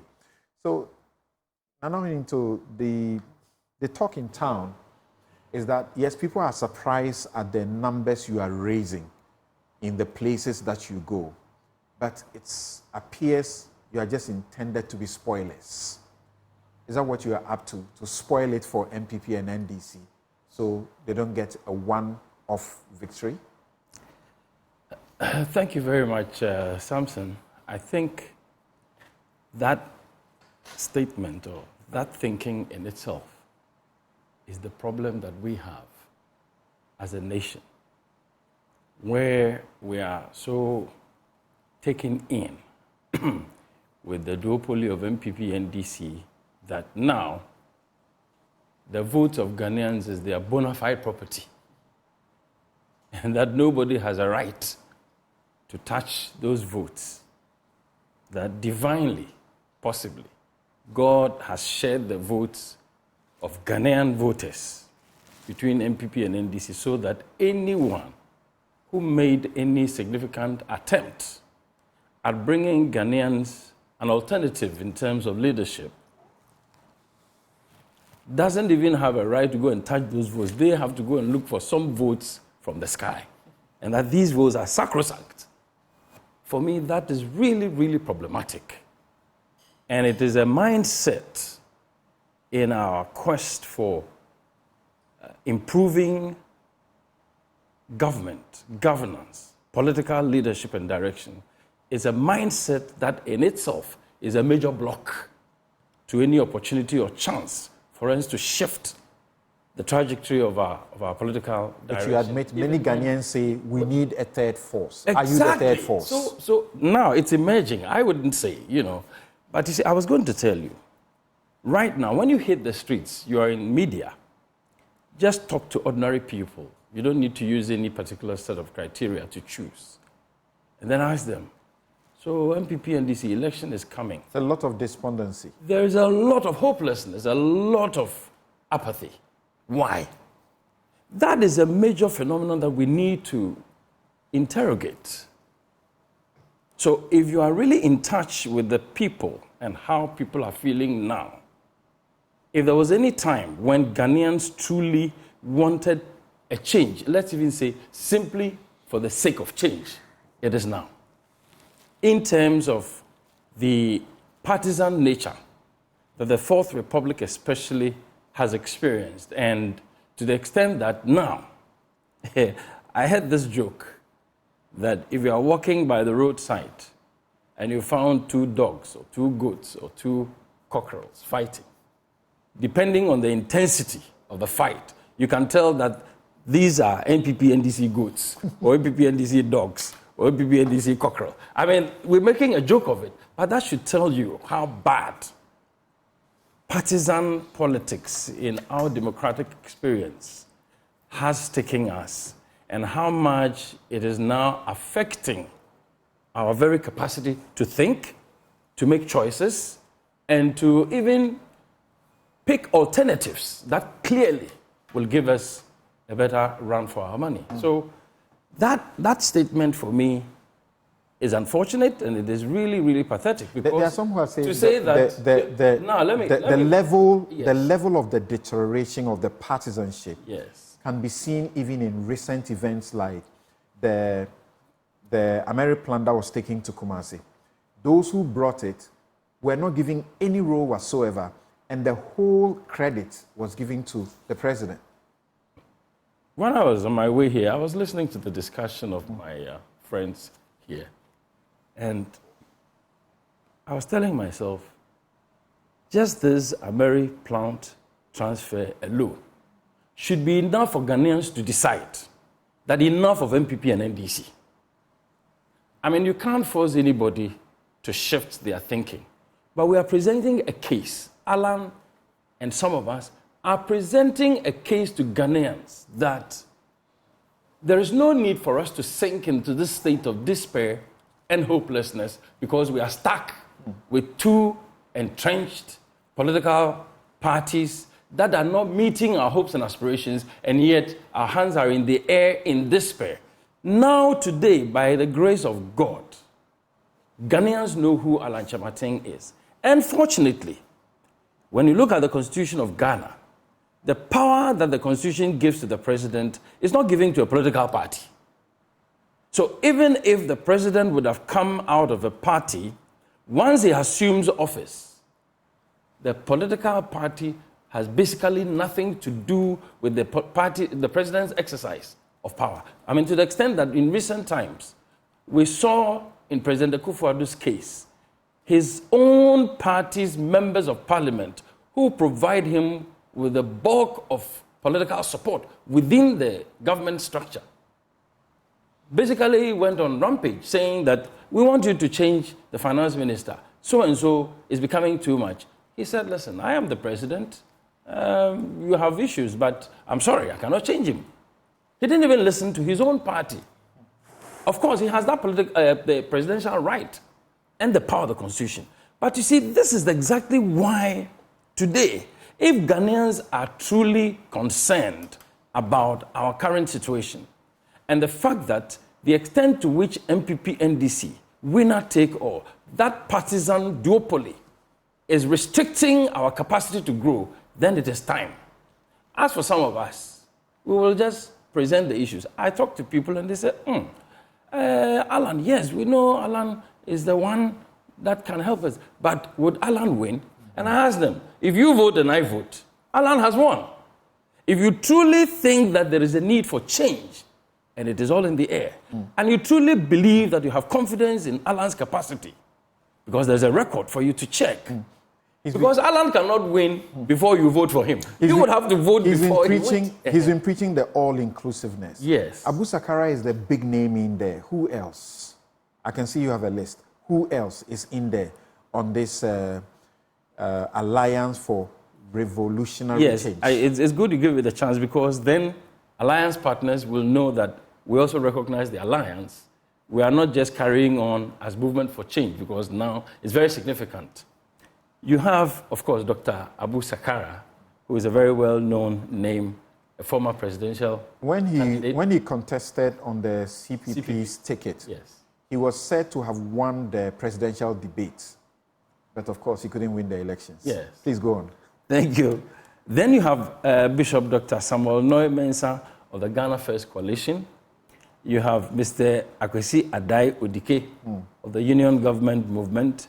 You have Mr. Sam Ofori Ampofo of the Ghana National Party. You have Reverend Stephen Ayensu, Green Ghana Party. Mr. Henry Asante, very interesting one. Mr. Henry Asante happens to be the current national second vice chairman of PNC. And he simply stepped out and said, look, I've been following the trajectory of the proposal, the plan that Allah has put forward. I think it is about time we changed the entrenched duopoly, which is not giving us value for our money, and I am ready to throw in my energies and my strength with you. Mrs. Augustina Kujo, Third Force Movement, and then Mr. Kofi Benibengo of the non-aligned voters of Ghana. That is a very interesting group. This is 9 in all? This is 8. Yes, exactly, 9. 9 in all. Yes. But there's a statement out there from the Crusaders Against Corruption that they have been included in your list and they are not. We haven't officially included them in any list. Emmanuel Wilson, also formerly also of the CPP, right? Yes, yes. And now Crusaders Against Corruption. Well, he attended the event. Yes, he's part of those whose hands are lifted there, is it? Yeah, no, was he? Okay, there's a crowd there, he's standing there. Okay. He's not. Okay. I don't know whether he is, but even if he is, he hasn't signed. Okay.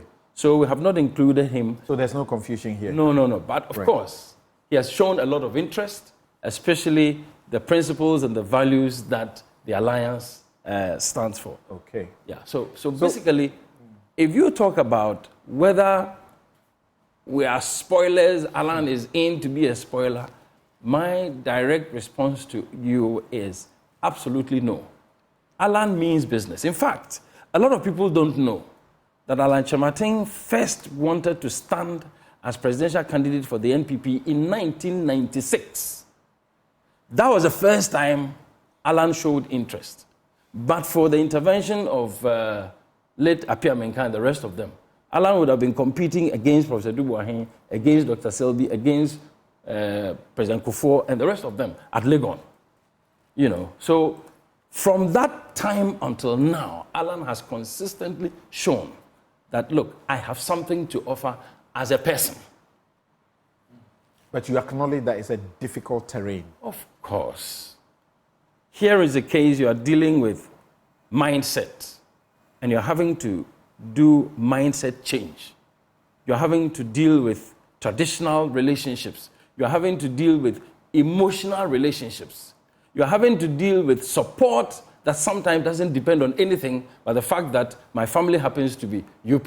Do you believe that the wave that Peter Obi brought into the Nigerian politics, which was also thought in a similar way that there were two parties, you can't break into them, and he came with such a surprise. Do you believe that that's the kind of face you bring to Ghanaian politics? When you listen to Alan's value proposition, he says, one of the key sectors of our community, our population I'm going to focus on, youth and women.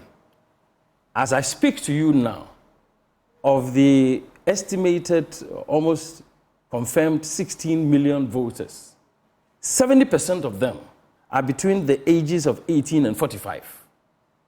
Incidentally, a lot of this segment are not so deeply steeped in the political traditions of MPP and this. You can go and check. Their own loyalty, especially the youth. These are young people, a lot of whom have come out of universities, technical training institutions, haven't got jobs.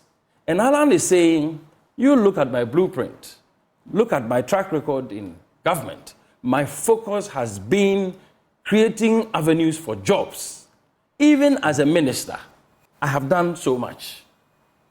But given the fact that the president holds the final back, and that the president can either accept a minister's proposal for a new initiative in a certain particular sector or ministry or not, imagine you Ghanaians, God willing, making me president. Like President Kufuor had a certain focus, macroeconomic stability, some social interventions. President Kufuor has a certain focus, free SHS, planting for food and jobs. Those, I would say, were projects, and they're very, very good. Alan comes and tells you that, listen, my focus is on something that would radically change the foundations of the economy that we are running.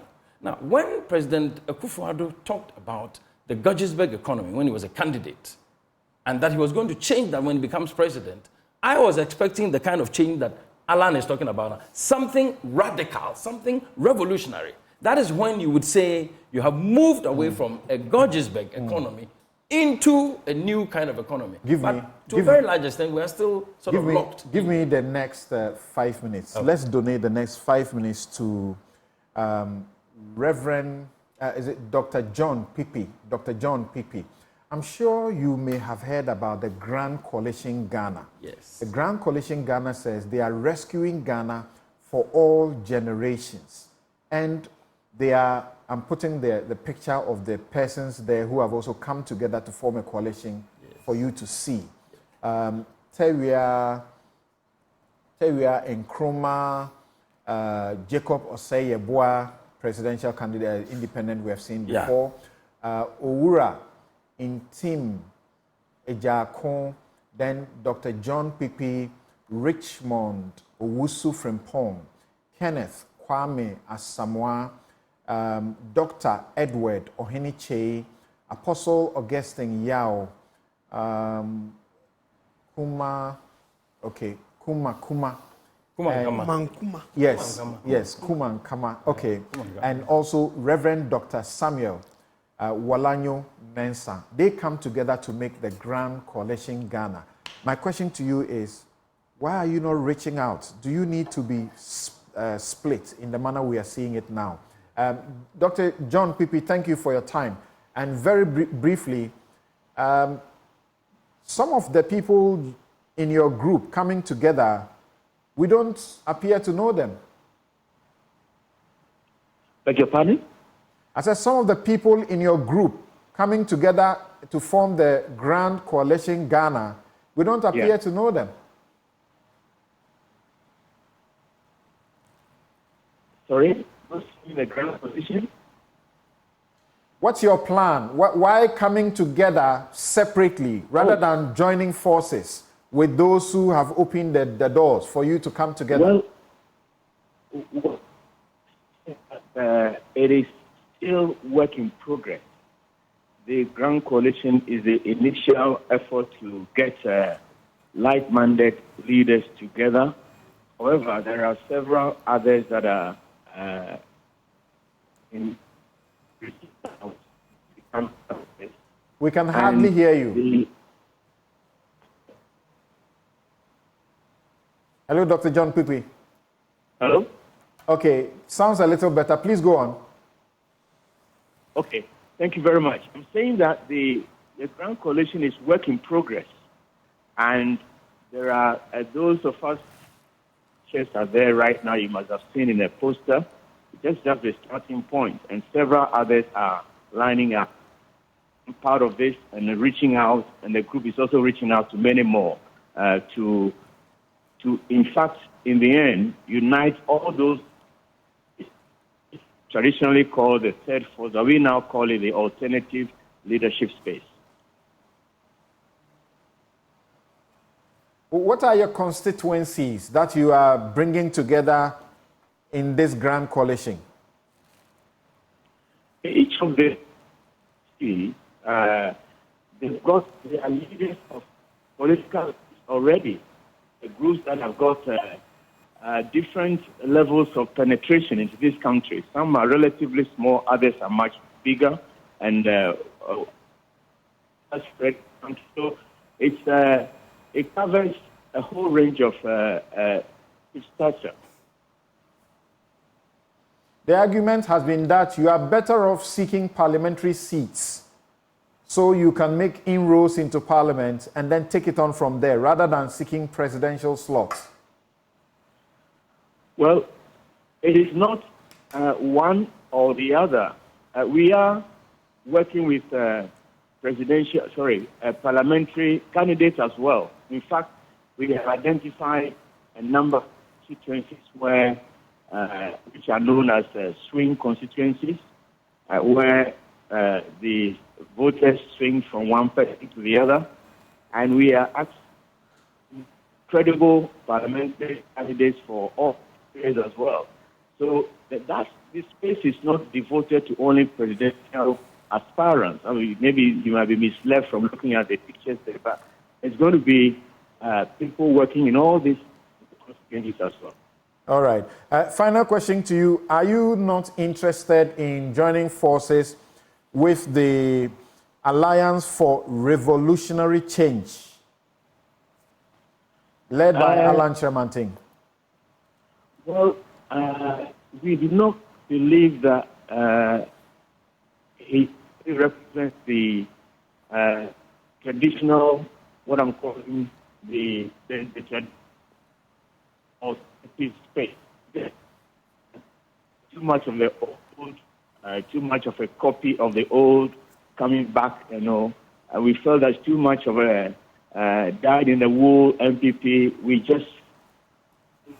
We want a fresh face, a brand new face to represent this alternative space. All right, Dr. John Quickly, thank you very much. Unfortunately, your line has not been the best, but I think we've gotten something out of you. And so, Nana Oninto, if you can give me just 2 minutes, and then I go to my guest for brief comments and we go. So, you have a group to try and reach out to. Obviously, that is very important. In fact, what has happened is that even with the launch of the alliance, we are still in discussion with some other groups who could have signed and joined, but for the fact that they needed to sort out certain details with their own executives and members before they get accused of having gone to sell out and this and that. So we are still in discussion with quite a number of individuals and groups and entities who have clearly expressed interest in the agenda that, first of all, Movement for Change put forward. Secondly, the alliance now has come together to even lift up to a certain level. And then, eventually, the candidacy of Alan Chemanting for the president as independent. Yes, Dr. Kwabena Donkor, you guys must be frightened. Absolutely not. And let me make this clear. Contrary to what the former General Secretary of the MPP has said, marketing a former cabinet minister of the MPP, I affirm that there's despondency in the MPP camp. I affirm that there is discouragement, there's apathy in the MPP camp. And so we are not surprised from the NDC that the former General Secretary of the MPP and a former cabinet minister of the MPP are looking at reviving their base. There's a former president who says, I have been there. Give me the opportunity again. I can do it better. No, listen to me. So for us, our base is solid. Our base is excited. They are working extremely hard. You go to the university campuses, the youth are running to us. You go to the markets, we are hitting there. And there is such dynamism in the NDC. You haven't heard Ghanaians who say there's no difference between you and the NPP? Oh, virtually all those saying are disappointed MPP members and MPP apologies. So that one is their old game trick. But for us as NDC, we are so focused and our base is so solid. In fact, it's so exciting.